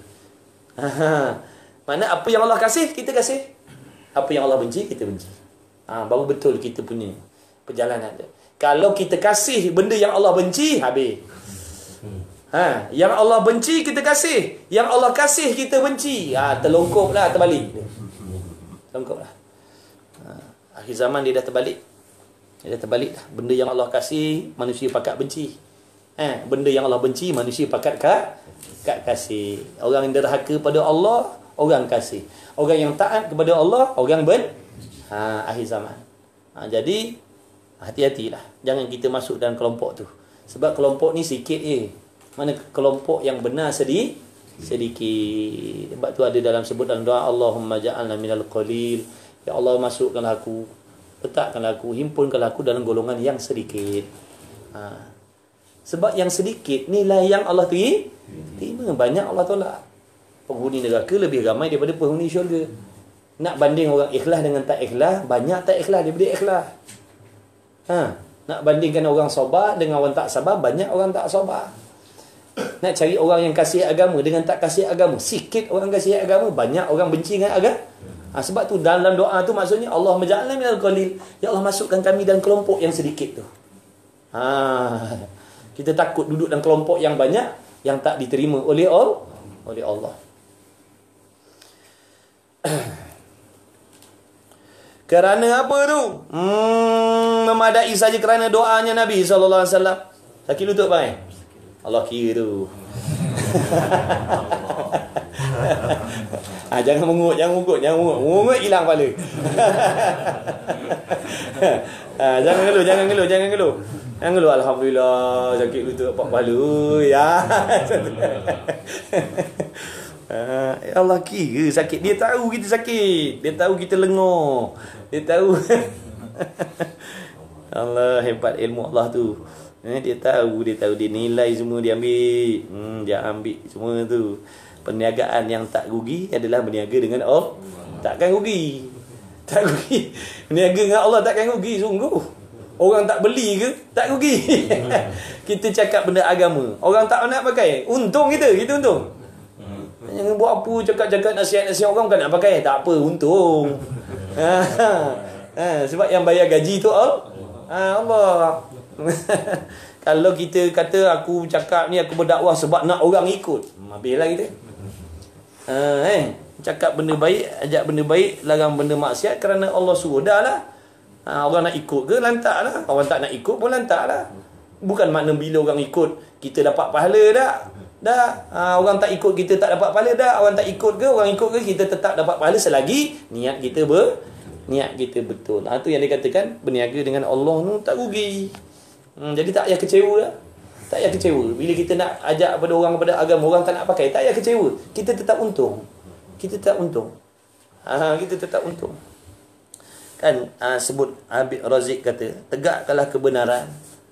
Tegakkanlah kebenaran walaupun kau tahu kau takkan menang dalam medan peperangan tu. Kalau kau tahu kita nak pergi perang ni, nak menegakkan Islam, walaupun kau tahu kau takkan menang dalam peperangan tu, kau kena tegakkan juga. Kau kena usaha juga. Sebab usaha tu yang disuruh oleh Allah. Usaha tu yang disuruh oleh Allah. Menang bukan cerita dia. Walaupun kau yakin kau takkan menang 10% je, maknanya kau punya harapan nak menang tu 10% je, tetap kena pergi perang juga. Tetap kena usaha juga tu. Tu dia Islam ajar kita macam tu. Dia bukan ajar sebab nak menang dah, bukan. Allah tilik usaha tu. Bukan dengan makna bila kita cakap orang tak nak pakai, okey dah. Tak jauh tak jauh tanah, malah dah sakat ni aku malah dah nak cakap tentang halal haram, aku nak goreng pisang je. Bosan dah nak cakap benda, bukan orang nak ikut pun bosan. Maknanya niat kita tak betul lah tu. Makna niat kita tak betul lah tu. Makna ada sesuatu lah tu. Menunjukkan niat kita tu tak ikhlas tu dalam nak bercakap benda betul tadi tu. Sebab kita nakkan sesuatu. Mana di antara sesuatu tadi tujuan dia nakkan orang nak orang ikut. Bila orang tak ikut kita kecewa pula dah. Kita jaga-jaga orang tak nak ikut. Ajak-ajak orang ngaji, orang tak nak ikut, kita jadi kecewa dah. Sebab apa kita nak kecewa? Adakah dengan sebab orang tu tak ikut Allah batalkan pahala kita mengajak tadi? Dah dapat macam biasa. Jadi tak payah kecewa lah. Mudah-mudahan Allah jaga hati kita. Allah jaga hati kita. Hari ni kita cakap, kita akan diuji oleh Allah. Sebab itulah kita nak kena damping orang macam tu. Kadang kata-kata dia tu daripada kita down boleh jadi semangat semua dia. Sebab tu kita kena. Kadang kita sampai satu masa kan kita ni orang awam ni, iman ni macam ni, turun naik kan. Tinggi je kadang rendah. Time rendah tu kan ada orang-orang jadi macam tu, naik semangat kita balik. Daripada nak letak jawatan tak jadi letak jawatan. Dia perlu ada orang yang macam tu di sisi kita dah. Jangan putuskan hubungan kita dengan orang yang jenis macam tu. Kemudian kerana doanya Nabi SAW, Allahumma ja'al rizqa ali Muhammadin fid dunya kafafa. Artinya, hai Allah, wahai Allah, jadikan olehmu akan rezeki keluarga Muhammad SAW barang yang tiada ada ia berlebih daripada yang memadai. Nabi minta rezeki ahli keluarga dia jangan berlebih, minta memadai sudah ya Allah. Kita minta luas kan? Betul? Kita minta luas rezeki. Nabi minta rezeki yang memadai untuk ibadat. Jauh. Doa pun kita dah kalah. Doa pun kita dah kalah. Allahu Akbar. Doa pun kita dah kalah dah. Bahkan sekadar hajat sahaja. Berani doa lah lagi ni.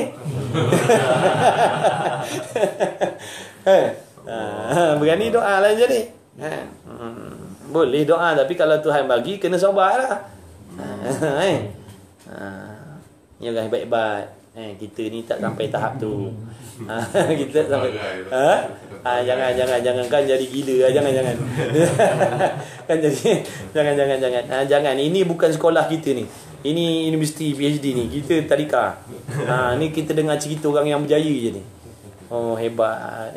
Jadi ulama-ulama orang warak-warak tu lah dia. Inilah dia. Kita tak sanggup nak hidup macam dia orang ni. Sebab tu kita kena buat baik dengan orang macam ni. Dan besok dia panggil hari kiamat besok. Sebab puak-puak ni besok diberi peluang memberi syafaat. Orang yang hebat sisi Allah, kekasih Allah. Selain daripada Nabi, selain daripada Rasul, ada orang-orang lain yang Allah Ta'ala akan bagi peluang memberi syafaat pada siapa yang kehendak. Inilah contohnya orang-orang yang lebih sisi Allah ni lah. Orang yang meninggalkan dunia semata-mata ambil untuk qada nak buat ibadat. Orang-orang ni ya. Kita buat musuh pula orang ni. Dah siapa nak tolong kita esok? Siapa yang nak bagi syafaat kepada kita besok? Silap-silap Nabi pun tak sudi. Wala'iyadzabillah min dzalik. Sebab apa? Sebab kita membenci orang yang mengikut Nabi. Sebut dalam kitab Matal Badrain. Awal dalam kitab tu, barang siapa yang mencela menuntut ilmu, hakikat dia mencela Rasulullah.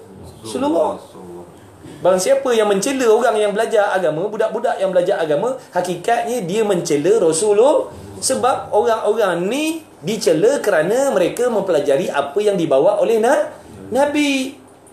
Itulah yang sebab masyarakat mencela orang belajar agama ni kadang-kadang. Dia mencela bukan sebab tuan tubuh badan tu. Mencela sebab apa yang dia belajar. Buktinya, orang belajar kolej, orang belajar akademik, orang tak cela, nampak tak tu? Orang tak cela orang belajar akademik ni, apa benda mana ada orang cela. Kalau ada pun boleh kira lah. Tapi nak mencela orang belajar agama banyak. Sebab apa dia cela? Dia tak suka dengan apa sebenarnya? Tak suka dengan apa yang mereka Tahu tak yang mereka belajar tu yang disuruh oleh Nabi? Tahu tak yang dia belajar tu adalah ilmu yang diturunkan oleh Nabi? Maksudnya, kita mencela budak-budak yang belajar agama ni, sebenarnya kita mencela apa yang datang daripada Nabi SAW. Sakit tak hati Nabi? Sakit. Sakit hati Nabi, nak dapat syafaat? Jauh sekali. Jauh sekali. Itu pelajar tu. Belum ulama lagi. Itu pelajar tu. Kalau ulama ni lagu mana pula? Sebab tu kita kena geti tu. Kena geti. Kalau dah orang belajar je. Orang belajar agama ni tak kira dia beramal tak beramal, dia pandai tak pandai, faham tak faham, tak kira tu. Dia belajar agama. Dengan sebab dia belajar agama tu kita cela dia. Maknanya Nabi benci pada kita dah tu. Apatah lagi kalau dia dah pandai, dia dah alim, dia dah beramal dengan ilmu, dia nak beramal dengan ilmu, nak menegakkan, lagilah berat kita. Jadi esok menyesal kita. Menyesal kita besok. Sini bolehlah kita cakap besar. Kita kena gigit semut pun tak tahan dah. Rumah aircon rosak pun dah kelang kabut dah kita. Macam mana nak ngadap azab Allah tu?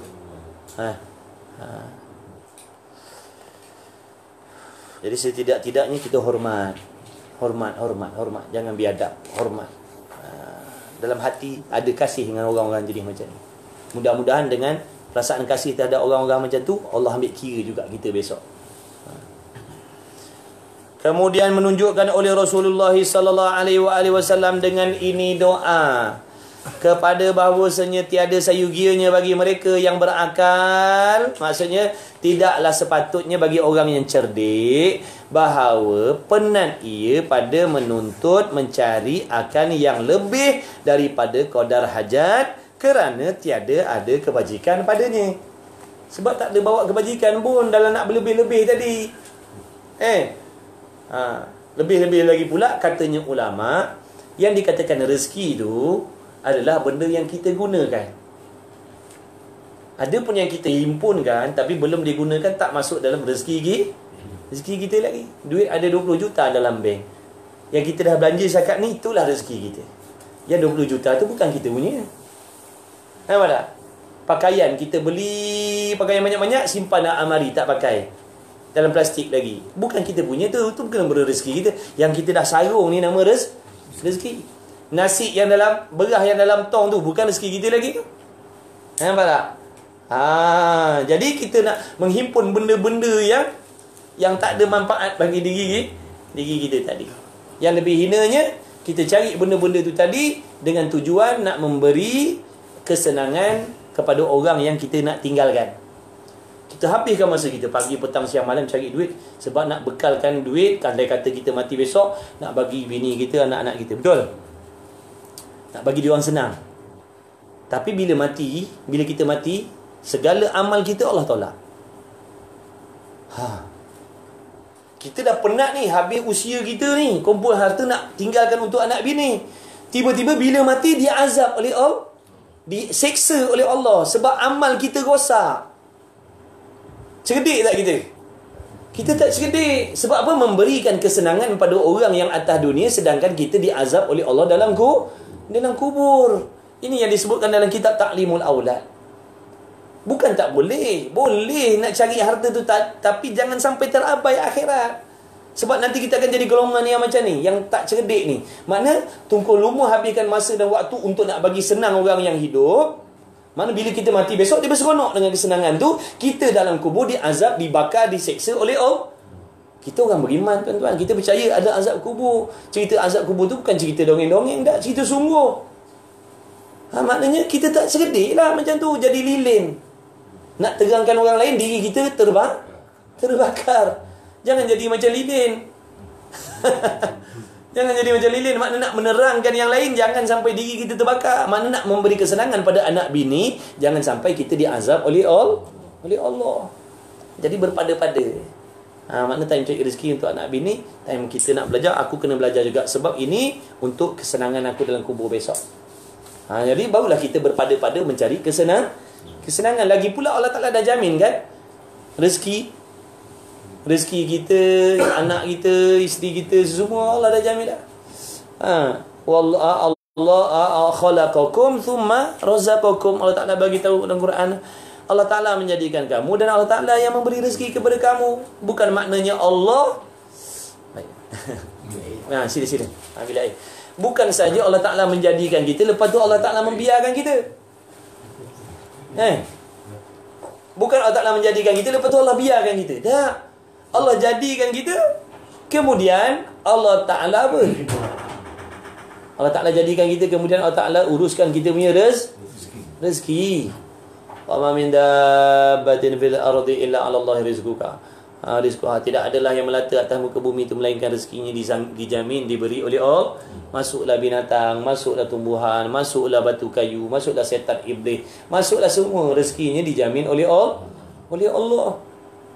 Lepas tu ada pula lagi jaminan, wa man ta'allama al-ilma takaffalallahu rizqahu. Siapa yang menuntut ilmu, Allah Ta'ala menyanggupi rezekinya. Ada pula ayat yang lain, in tansurullah yansurkum. Kalau kamu menolong Allah, Allah akan tolong kamu. Itu janji-janji dan harapan-harapan yang pasti akan ditunaikan oleh Allah. Jadi jangan kita terlalu risau dan bimbang tentang rezeki. Adakah selama ni kita yang bagi rezeki pada anak bini kita? Dah yang kita bimbang, nanti kalau aku mati macam mana ya bini aku tu? Aku mati besok macam mana anak-anak aku? Dah maknanya dah tak adalah orang bagi rezeki pada dia. Sebab tu jangan. Yakin, makna kena tawakal bab rezeki.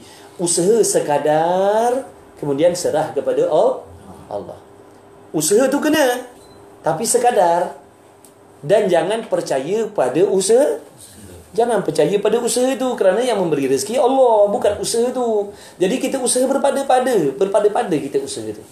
Jangan seolah-olah aku berusaha macam ni sebab besok kalau aku tak usaha macam ni, anak bini aku tinggal semua mati tak makan. Jangan macam tu.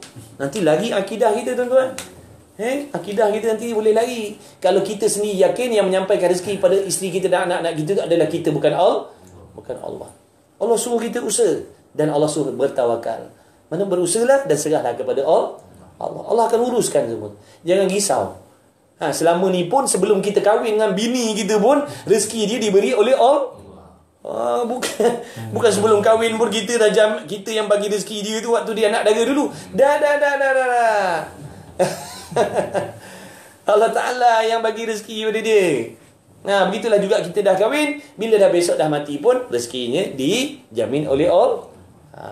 Tapi ingat ni, jangan tinggal usaha pula dah. Allah bukan dah dengan tawakal makna tak payahlah kerja. Salah.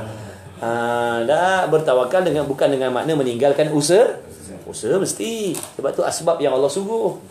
Cuma jangan percaya pada usaha. So percaya pada Allah, bukan percaya pada usaha itu. Yang percaya pada usaha ni lah yang menyebabkan kita kerja tak cukup sikit ni. Sebab percaya pada usaha itu yang mengkayakan, yang menyenangkan, yang apa? Bukan Allah. Jadi kita dah set dah. Banyak kerja, banyak usaha, banyak ni akan senang sampai bila-bila. Tu kita dah set macam tu. Hukum adat tu dah jadi akidah dah. Padahal itu adat je. Orang tak suruh jadi akidah. Tu hukum adat je. Nak dapat rezeki, usaha.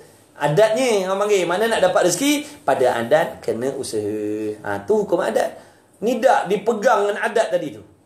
Nak dapat rezeki, wajib kena ada usaha. Kalau tak berusaha bersungguh-sungguh, rezeki tak akan dapat banyak. Sebab yang memberi rezeki adalah usaha kita. Dia jadi akidah. Dah jadi akidah tu. Jadi akidah tu yang bahaya. Jangan sampai jadi akidah adat tu. Tu hukum adat je, bukan akidah. Allahu Akbar. Jadi dengan doa ini kepada bahawasanya tiada sayuginya bagi mereka yang berakal bahawa penan ia pada menuntut akan yang lebih daripada qadar hajat, kerana tiada ada kebajikan padanya. Lagi pula nanti akan menyibukkan kita. Menyibukkan kita. Lagi pula akan menyebabkan waktu kita habis kepada benda-benda yang macam tu. Dah tak ada masa untuk nak persiapan untuk mati. Persiapan mati tak ada masa. Yang kita buat persiapan dunia je.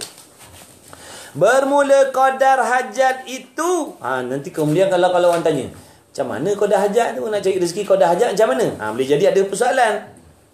Tengok. Bermula qadar hajat tu, bersalah-salahan ia. Mana tak sama. Orang anak dia 12 orang lain hajat dia, faham? Orang yang tak ada anak lain, orang yang bujang lain hajat dia.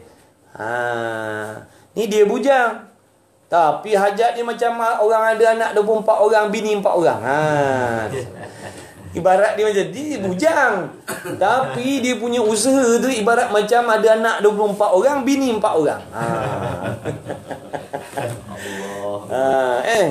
Kalau nak ikut dia seorang, RM30 cukup dah sehari.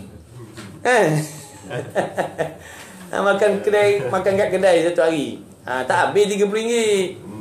Nasi putih dengan telur goreng je lah.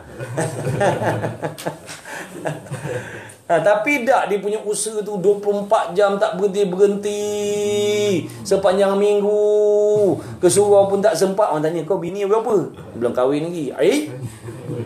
Dah kerja bukan main lintang pukang macam tu, sampai tak ada masa semayang mengaji. Nampak tak? Jadi dia buat benda yang tak kena dengan hajat dia tu. Menyebabkan dia jadi binasa. Bermula qadar hajat itu bersalah-salahan ia dengan sebab bersalah-salahan kelakuan manusia. Sebab manusia tu keadaan dia tak sama. Ada orang nak ramai, ada orang nak sikit, ada orang terpaksa sewa rumah mahal, ada orang tak ada bayar sewa dia. Qadar hajat tu berbeza-beza. Tetapi yang dipuji, makna qadar yang dipuji mana? Qadar yang kuat ia mengerjakan ibadat dengan sebabnya. Makna dia cari rezeki sebanyak tu, dengan sebab banyak tu dia kuat nak buat ibadat. Qadar tu dipuji. Tapi Kita ni terbalik dah. Makin banyak, makin tak kuat ibadah. Terbalik pula dah. Patut makin banyak, makin kuat lah buat ibadat dah. Makin banyak rezeki, makin lemah nak buat ibadat. Makin kaya, makin jauh daripada Allah pula dah. Terbalik pula dah. Sebab apa? Tujuannya nikmat tadi tu nak menolong ibadat. Itu tujuannya yang kita cari belanja. Tujuannya nak tolong ibadat. Tapi bila kita punya matlamat dah terbalik, tu nanti yang jadi banyak tadi tu menyukarkan kita nak buat ibadat. Dah jadi suka pula dah. Padahal memudahkanlah ibadat. Dah ada 8 juta dalam bank tu. Sepatutnya pagi ada kuliah, petang ada kuliah, malam ada kuliah, tengah hari ada kuliah. Ada kat masjid, dia makan tidur kat masjid je. Kau tak kerja ke tak ada 8 juta? Dah nak bini apa nak risau? Tak habis 8 juta tu. Nampak nak makna pada logiknya dialah orang yang paling banyak peluang nak buat ibadat. Sebab dia tak ada nak risau lah. Kita orang yang tak ada ni lah patutnya sikit je masih nak buat ibadat sebab sibuk nak mencari. Dia banyak. Patutnya dia tak ada nak risau-risau. Tak ada dah. Dia pergi mengaji tafsir, mengaji hadis, mengaji Quran, buat baik sini, buat baik. Dia buat ibadat dia. Sebab 8 juta tak habis makan. Ni dah. Makin berjuta-juta, makin tak ada masa nak. Tak ada masa. Dengan Allah tak ada masa. Itu yang kita takut duduk dalam keadaan yang macam tu. Itu yang kata Nabi larang tadi tu. Sebaik-baiknya jangan berlebih-lebih. Sebab berlebih-lebih tu menyebabkan mudarat atas diri kita. Contoh macam tadi lah. Makin banyak, makin tak ada waktu dengan Allah. Yang pakai miskin pula dah ada masa. Tak ada masa. Baik, bermula qadar hajat habis. Ada pun yang lebih daripada qadar yang memadai, maka ada padanya 3 kebinasaan. Ni apabila kita rezeki kita tu lebih daripada qadar hajat, ada membawa kebinasaan. Mana? Ada 3. Yang pertama, menyeru ia kepada maksiat. Bila rezeki tadi berlebih, dah dapat benda tu tadi, rezeki dah melebihi daripada qadar yang hajat. Dulu waktu dapat RM50 sehari, ngam-ngam belanja dia kepada yang baik, yang baik-baik je. Bayar hutang, beli nasi, beli lauk dan sebagainya, habis dah. Simpan sikit, cukup dah. Dia tak ada membazir. Tapi bila pendapatan dia dah melebihi hajat, sampai 500 sehari, sampai 80,000 sebulan. Ada orang pendapatan macam tu, tuan-tuan, jangan kata tak ada. 46,000 sebulan. Dia bukan makan ikan arawana pun. Siapa bang ini? Ikan kelisa. Ada ke lagu tu? Tak ada kan? Kau orang kaya makan ikan kelisa ke? Tak ada kan? Ikan kelisa yang mana? Yang anak tu. Anak ni besar ni adalah 4,000. Tu buat orang buat sambal. Dah kalau buat sambal bukan seekor.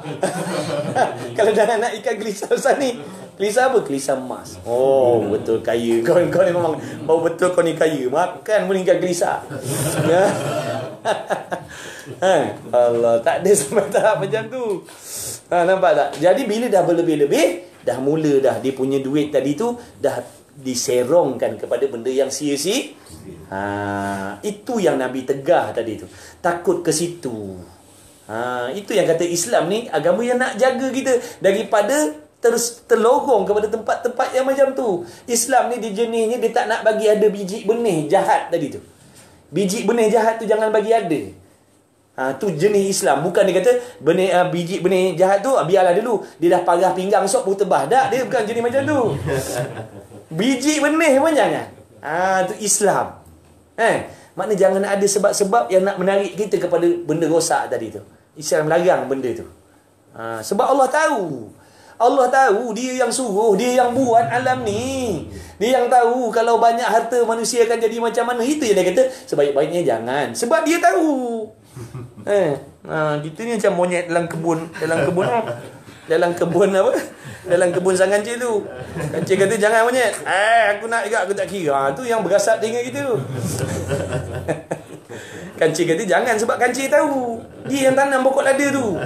Dia tahu tu lada. Bahaya tu. Kita monyet. Aku tak kira. Ni berkilat ni. Kau main merah berkilat ni. Sedap ni. Jangan monyet. Jangan. Bahaya. Aku nak itu. Aku tak kira. Jangan monyet, dia lompat juga. Rup segenggam masuk dalam mulut, jadi ambulans. Lagi. Bergasak telinga berkipang dengan pokoknya ni. Baru menyesal dia. Itu ibaratnya kita ni. Sebab Allah larang tu, sebab Allah tahu benda tu mudarat. Allah tak suruh melainkan benda tu manfaat. Allah tak larang melainkan benda tu mudarat. Tapi dah kita ni kadang-kadang belagak lebih tahu. Kitalah yang kena tanggung sendiri. Ni contoh, nampak tak? Menyeru pada maksiat. Waktu dia senang dulu, waktu dia susah dulu, dia ada masa masjid, dia ada masa menuntut ilmu, dia ada masa dengan fakir miskin. Tapi bila dah sampai peringkat yang lain, dah lupa dah tempat-tempat tu. Jadi benarlah apa yang Nabi larang tu. Makna mudah. Nak ke situ tu mudah. Sebab bila kita dah ada kemampuan nak menahan tu tadi tu, daripada nak bersabar daripada membelanjakan benda tu kepada haram tadi, kita tak kuat nak sabar tu. Sebab benda dah ada. Benda dah ada, nak sabar tak boleh. Kalau benda tak ada, boleh sabar. Kau rasa tak berjudi? Yalah, sabarlah. Kau ada berapa juta? Tak ada duit. Patut sabar pun. Patut sabar pun, benda tak ada. Benda ada, tak boleh sabar. Kita tak kuat kita. Maka barang siapa orang yang kaya, lebih kuasa, maka barang siapa orang yang kaya lebih kuasa atas mengerjakan maksiat daripada orang miskin. Orang miskin nak buat maksiat dengan yang menggunakan wang ringgit, dia tak mampu. Dia nak pergi kasino, nak pergi mana-mana buat, dia tak mampu sebab dia tak ada modal. Jadi walaupun pada satu pihak dia selamat daripada buat maksiat kerana dia tak mampu. Kehendak dia nak buat maksiat ada tak? Ada, tapi dia tak mampu. Jadi dia termasuk tak dalam golongan orang yang meninggalkan maksiat? Masuk. Tapi dapat tak pahala? Dapat tak pahala? Tak dapat. Kerana apa? Dia terpaksa meninggalkan maksiat. Dia terpaksa meninggalkan. Makna pada dia, kalau dia ada modal, dia akan buat. Nampak tak tu? Sebab tu yang disebutkan dalam kitab Tauhid, barang siapa meninggalkan maksiat kerana Allah, diberi pahala. Dia ada kemampuan, dia tak nak buat sebab kerana Allah, dia dapat pahala. Tapi asal tak main judi, sebab tak ada duit hari ni, dia tak dapat pahala tu. Tapi setidak-tidak selamat daripada dosa berjudi. Dan setengah daripada memelihara daripada maksiat itu, bahawa tiada kuasa engkau mengerjakannya. Nampak tak? Bila kita tak mampu nak buat maksiat tu, sebab kita tak ada keupayaan tu, sebenarnya pertolongan daripada Allah. Jadi kita, bila pendapatan kita yang macam ni, patut kita bersyukur kepada Allah, kerana Allah dah menyelamatkan kita daripada kebinasaan yang besar. Sebab kita tak tahu, kalau kita jadi jutawan, boleh jadi puluhan ribu kita akan belanjakan kepada benda haram. Saya pernah jumpa, ada orang tu mengaku sendiri, Ustaz, 50,000 saya main-main ni tiap-tiap bulan. 50,000 saya main-main habiskan untuk seronok aja tiap-tiap bulan. Nampak tak tu? Bila dah dapat sampai duit yang bergancam tu punya banyak, mana 50,000 untuk hiburan tiap-tiap bulan. Agak-agak dia punya pendapatan berapa agak-agaknya kalau begitu? Adakah orang yang gaji RM20 nak buat macam tu? Kan? Nampak tak? Tapi bila kita duduk dalam keadaan tak mampu, miskin ataupun sederhana, sebenarnya Allah dah menjaga kita daripada kebinasaan. Lepas tu kita kena bersyukur. Alhamdulillah, aku tak jadi jutawan pun aku bersyukur. Sebab Allah Ta'ala nak menyelamatkan kita daripada berdosa jenis dosa-dosa jutawan tu. Jenis dosa-dosa jutawan tu kita selamat. Berjudi lah contohnya, menaja benda-benda yang haram contohnya. Orang miskin tak boleh nak buat macam tu sebab dia tak ada kemampuan. Ini yang dikatakan tadi, ada kalanya dengan sebab tak mampu tu mencegah kita daripada buat maksiat. Jadi kalau kita faham benda ni, kita akan rasa syukur. Alhamdulillah, aku tak dapat rezeki yang luah macam orang tu. Rupanya Allah nak selamatkan aku daripada kebinasaan. Barulah kita redha dengan rezeki yang kita dapat tadi. Nampak tak? Setelah kita faham hikmah, rupanya Allah nak menjaga. Tu lah hikmah dia. Rupanya Allah nak menjaga. Patutlah Allah Ta'ala tak bagi aku jadi jutawan. Rupanya bahaya dalam jutawan tu banyak. Jadi kita berasa Alhamdulillah, mujur. Boleh kita redha dengan qada Allah Ta'ala, jadikan kita orang yang rezeki dia lebih kurang macam ni. Kalau tak, kita tak redha. Selalu orang lain kaya jutawan, aku ni tak jutawan. Aku juta ria sahaja. Kita jadi merungut. Walhal Allah jaga kita dah tu. Allah jaga kita dah. Dan setengah daripada memelihara maksiat itu, bahawa tiada kuasa engkau mengerjakannya, dan sabar pada ketika kuasa itu lebih sukar daripada sabar ketika ketika dah ada duit dalam tangan ni, bergoni-goni, nak sabar, oh tak kuat kita. Tapi kalau tak ada, kita risau. Sabar, sabar, kau pergilah dulu. Kau pergilah dulu, aku tak boleh pergi. Tu. Tapi kalau ada, tak pergi ni, dah ada ni kemampuan ni. Makna mudah tu. Nak menahan tu payah. Bahawa yang kedua, tu sebab yang pertama. Kenapa tidak digalakkan berlebih-lebih tadi? Itu yang pertama. Sebab pertama. Ada alasan dia. Bukan ulama cakap macam tu tak ada alasan. Ada alasan dia. Tu alasan yang pertama. Yang kedua, bahawa menyeru ia harta yang berlebih-lebih tadi. Menyeru ni makna menghasut. Menyeru ni makna mengajak. Menarik ia kepada bersedap-sedap dengan segala yang harus dan yang halal. Yang halal. Jadi menyeru kita jadi orang yang berseronok-seronok. Berseronok-seronok dengan benda yang harus dan halal. Dan apabila adalah badannya biasa bersedap-sedap dengan benda yang halal tadi, biasa sedap-sedap dengan benda halal, berseronok dengan benda halal, tiada kuasa ia meninggalkan. Mana nak tinggalkan dah tak boleh. Sebab dah biasa seronok. Dah biasa makan mewah, dia biasa kereta mewah, dia biasa rumah mewah, dah biasa mewah. Jadi bila dia duduk dalam keadaan yang sebaliknya besok, dia akan boleh jadi hilang pegangan. Hilang pegangan.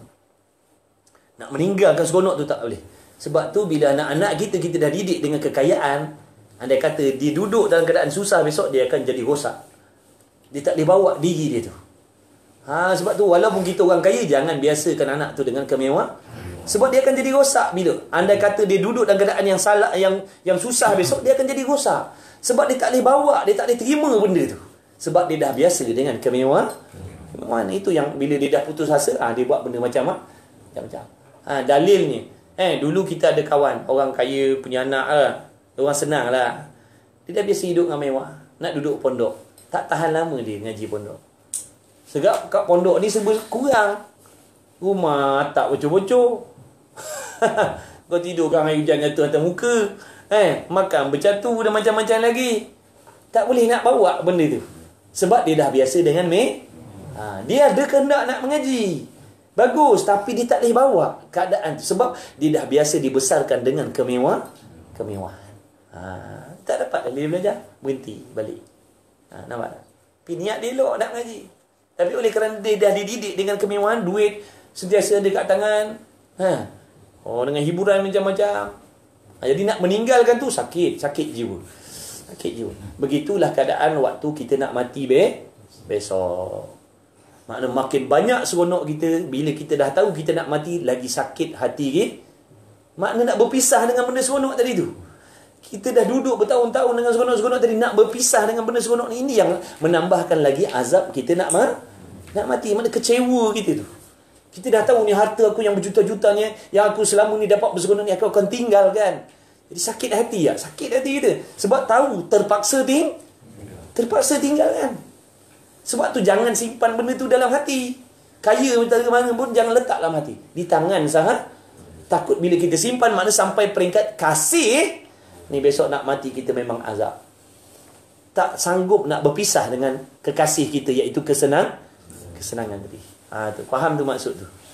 Tapi kalau benda tu kat tangan, kita tak heran. Kita takkan kecewa nak melepaskan dia. Sebab dia tak ada dalam hati. Tapi bila benda tu dalam hati, kita nak melepaskan, jadi kecewa kita.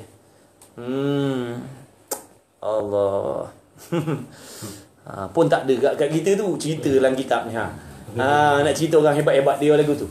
Dia kaya pun kadang-kadang kita tengok ulama-ulama kaya. Benda tu tak ada dalam hati dia, kat tangan dia. Ada ulama-ulama yang Allah bagi di luar rezeki, tapi benda tu tak ada dalam hati dia.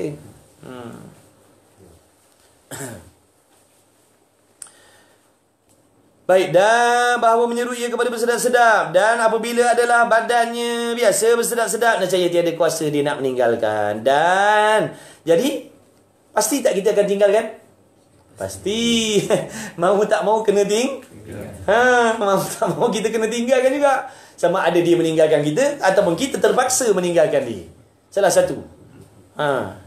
Dan nescaya bersangatan kasihnya akan harta. Dan apabila kasih, ia akan harta. Ingat suka lain, kasih lain. Suka ni seronok-seronok gitu-gitu. Tapi kalau kasih, maknanya cerita benda dah ada dalam hati. Kan bila dia kata kekasih, dia buat gambar jantung nak menunjukkan dalam tu. Dia tak kata ni kekasih buat gambar mata dah. Kata mana ada gambar macam tu. Ni kekasih dibuat gambar mata. Apa gambar mata? Kekasih tak gambar hati. Isyarat kepada kekasih ni duduk dalam hati. Gambar kaki, tapak kaki. Apa ni tapak kaki? Kekasih. Apa pula tapak kaki pula dah? Hati je lah. Love. Tu. Isyarat pada hati je. Kasih. Jadi bila sebut kasih, makna benda dah ada dalam hati dah. Jadi dunia ni jangan sampai kasih. Nak kena kasih akhirat. Kasih akhirat, kasih agama, kasih Allah, kasih Rasul, kasih ulama, kasih ilmu. Tu baru betul. Ada pun dunia ni sakat suka begitu ya. Suka begitu, jangan kasih. Kalau suka sakat kat tangan je, bila-bila masa kita boleh tinggal kan. Bila-bila masa boleh letak tepi.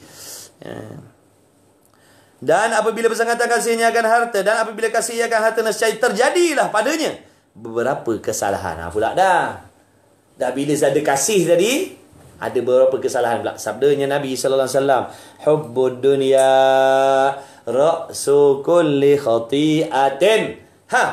Kasih akan dunia, makna benda-benda dunia, pangkat, darjat, semua tadi dah duduk dalam jantung hati kita. Nabi kata kepala ataupun modal bagi tiap-tiap kesalahan. Dah ada modal. Dah ada modal nak hasad dengki. Tengok orang lain dapat pangkat, tak dia jadi. Macam mana dia dapat pangkat? Patut aku je yang layak dapat jawatan ni. Asallah pula dia boleh dapat pula. Nampak tak tu? Sebab kasih dia tu. Kalau dia tak heran benda tu, biarlah orang lain nak dapat. Biarlah, tak ada masalah pun. Tapi bila dah kasih tadi, akan jadi apa? Penyakit-penyakit lain. Di antaranya dengki. Maknanya sebab macam saya ni, bila saya kasih kepada pangkat, tiba-tiba dalam taman ni ada orang pangkat lebih tinggi daripada saya. Mana boleh jadi? Aku sepatut seorang macam ni kat sini, pasal orang lain boleh ada pula. Dah macam tu, timbul pula nak buat benda lain. Datang khianat pula. Kau jaga kau. Kau jaga kau. Datang penyakit lain pula. Tadi dah dengki. Dendam pula keluar dendam. Lepas tu nanti besok boleh menarik kepada jenayah lah pun. Kau pergi bunuh dia. Kau boleh bunuh dia. Ni duit aku bagi ni. Kau pergi bank sekali. Nampak tak? Dia akan menarik kepada mana? Punca dia apa tadi? Kasihkan dia. Tapi kalau dia tak heran, entah kau lah nak kaya macam mana pun. Aku tak peduli pun. Aku makan ikan kering je. Jadi tak ada nak sakit hati dengan orang. Yang jadi sakit hati dengan orang tu puncanya kasihkan dunia. Kasihkan dunia. Kasihkan dunia. Nabi cakap tepat lah, mana pula salah pula. Betul sungguh. Makna kalau orang yang buat kejahatan, yang dengki, yang hasad, yang khianat tu, yang fitnah macam-macam, cuba tanya, makna selidik akan dapat jawapan dia ni lah. Sebab dalam hati dia tu cinta, kasih kepada dunia. Daripada perkara daripada kesalahan, tiada kesalahan, daripada percakapan Nabi Allah Isa alaihi salatu wasallam, seperti mana yang diriwayatkan oleh Al-Baihaqi dan Abu Nuaim, kerana mula-mulanya jatuh ia kepada yang syubhat. Mula-mula nanti dia akan buat benda-benda syubhat. Apa maksud syubhat? Benda yang tak nyata, halal dan haram. Dia akan terlibat dengan benda-benda syubhat mula-mula dulu. Akibat daripada kasihkan dunia, kasihkan hati tadi, dia tak terus masuk benda-benda haram. Dia akan dekat dah. Dia dah akan seronok dengan benda-benda syubhat. Dan kemudian kepada yang makruh, kemudian kepada yang haram. Dia akan menarik ke situ. Dia akan pergi ke situ. Yang ketiga, yang takhir. Dengan takhir segar ajib mata kita. Bahawa melalaikan ia 2 juta. Siapa kata aku lupa kepada Tuhan? Aku tak semayang je, tapi aku sebut. Contoh. Aku tak mengaji. Ada orang salah faham. Maksudnya, ada orang salah faham bila sebut zikrullah, mengingati Allah, yang dia faham ingat. Mana Allah suruh tu tak buat. Yang Allah larang dia langgar, tapi dia ingat Allah. Siapa kata dia tak ingat Allah? Dia ingat. Ingat Allah, Allah ingat. Siap-siap bantu lagi buka dia mengingat aja. Allah suruh mengaji dia tak buat, Allah suruh sembahyang dia tak buat. Dia ingat, dia akan jadi begitu saja. Habis, okey. Nak habis dah. Jadi harta yang banyak, pangkat yang tinggi, harta yang luas tadi boleh membawa, maksudnya cerita ni dia boleh menyebabkan seorang tu jadi lalai daripada apa yang Allah perintah. Itu yang Nabi larang. Nabi takut kita termasuk dalam golongan tu. Kalau tak masuk, tak apalah. Tapi takut termasuk situ. Sebab banyak yang dah termasuk kat situ. Sebab dah banyak yang termasuk kat situ. Dengan sebab banyak harta, tak ada masalah. Sebab nak uruskan perniagaan ni, nak uruskan perniagaan kat sana, nak uruskan perniagaan kat sana, nak uruskan perniagaan kat sana, kongkostan, ghostan, pulpostan, lagi setan, macam-macam lagi. Jadi masa nak belajar fardu ain, bab sembahyang pun tak ada. Nak belajar akidah pun tak ada masa. Contoh. Tapi andai kata dia menguruskan hartanya yang di luar negeri, tapi dia tak meninggalkan perintah Allah, silakan, tak ada masalah, silakan. Dia ada kuliah fardu ain tauhid dekat Afghanistan. PK kat Kongostan. Silakan pergi. Tajwid Malaysia. Tajwid Malaysia. Sila, tak ada masalah. Sebab dia tak dilalaikan daripada perintah Allah. Silakanlah, tak ada masalah. Ni yang cerita ni, yang dicela ni kalau meninggalkan. Dan kalau kita tak termasuk dalam golongan ni, selamatlah. Kalau masuk, kita nak kena buat sesuatu.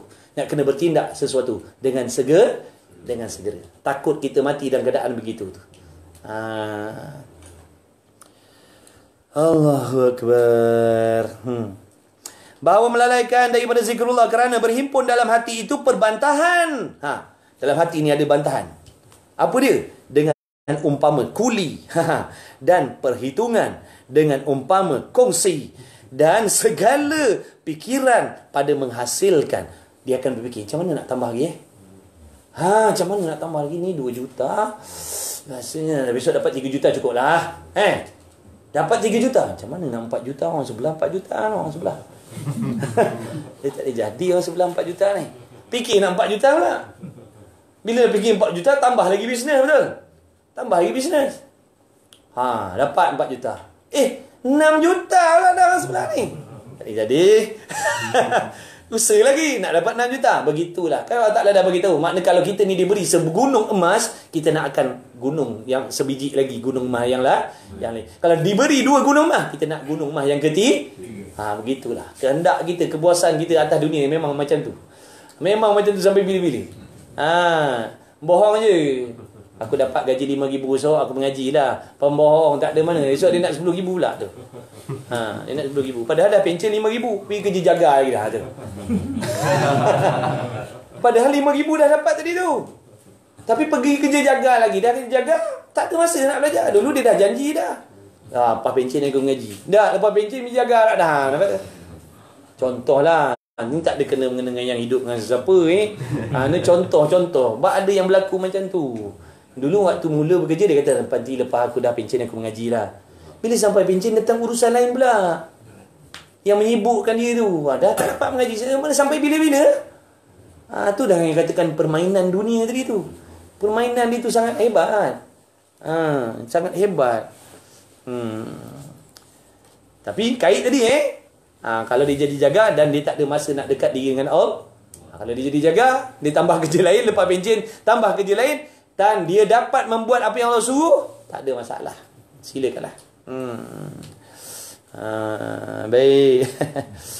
Perbantahan umpama kuli, dan kemudian pada mula-mula dia dah memikir kan, kemudian hatinya berfikir macam mana nak cari jalan nak menghasilkan harta yang banyak tadi, dan pada menambahkan harta itu mula-mula, kemudian pada memelihara. Besok dah bila dah banyak, sibuk nak jaga tak? Sebab harta kita kena jaga. Ilmu dia jaga kita, ilmu jaga kita, harta kita kena jaga dia. Kereta dah banyak 80 buah, nak kena basuh, nak kena gilap. Takkan nak biar macam tu, mesti kena jaga punya. Tanah nak kena jenguk-jenguk. 800 hektar. Pergi tengok. Bila nak pergi round tu bukan seminit. Tu tanah dalam negara. Luar negara punya tanah Switzerland, New Zealand. Nak kena pergi ke tu jenguk. Kemudian pada memeliharanya. Betul ni yang dicakap ni betul. Tak salah, betul. Takkan kita dah harta banyak-banyak nak biar pula. Daripada tak ada dah jadi ada. Dah ada takkan kita nak biar. Tentu ada sifat nak ambil peduli tu. Nak jaga kan orang lain kebas kan. Orang lain jual kan. Jadi sibuk hati dia memikir. Kemudian pada meliharanya. Kemudian pada mengeluarkannya sekalian yang tersebut.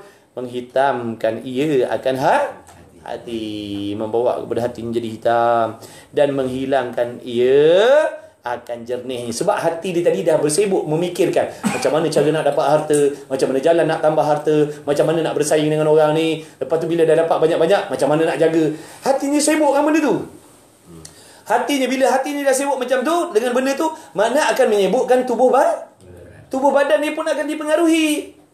Maknanya nak buat apa yang disibukkan oleh hati tadi tu. Hati kata pergi jenguk.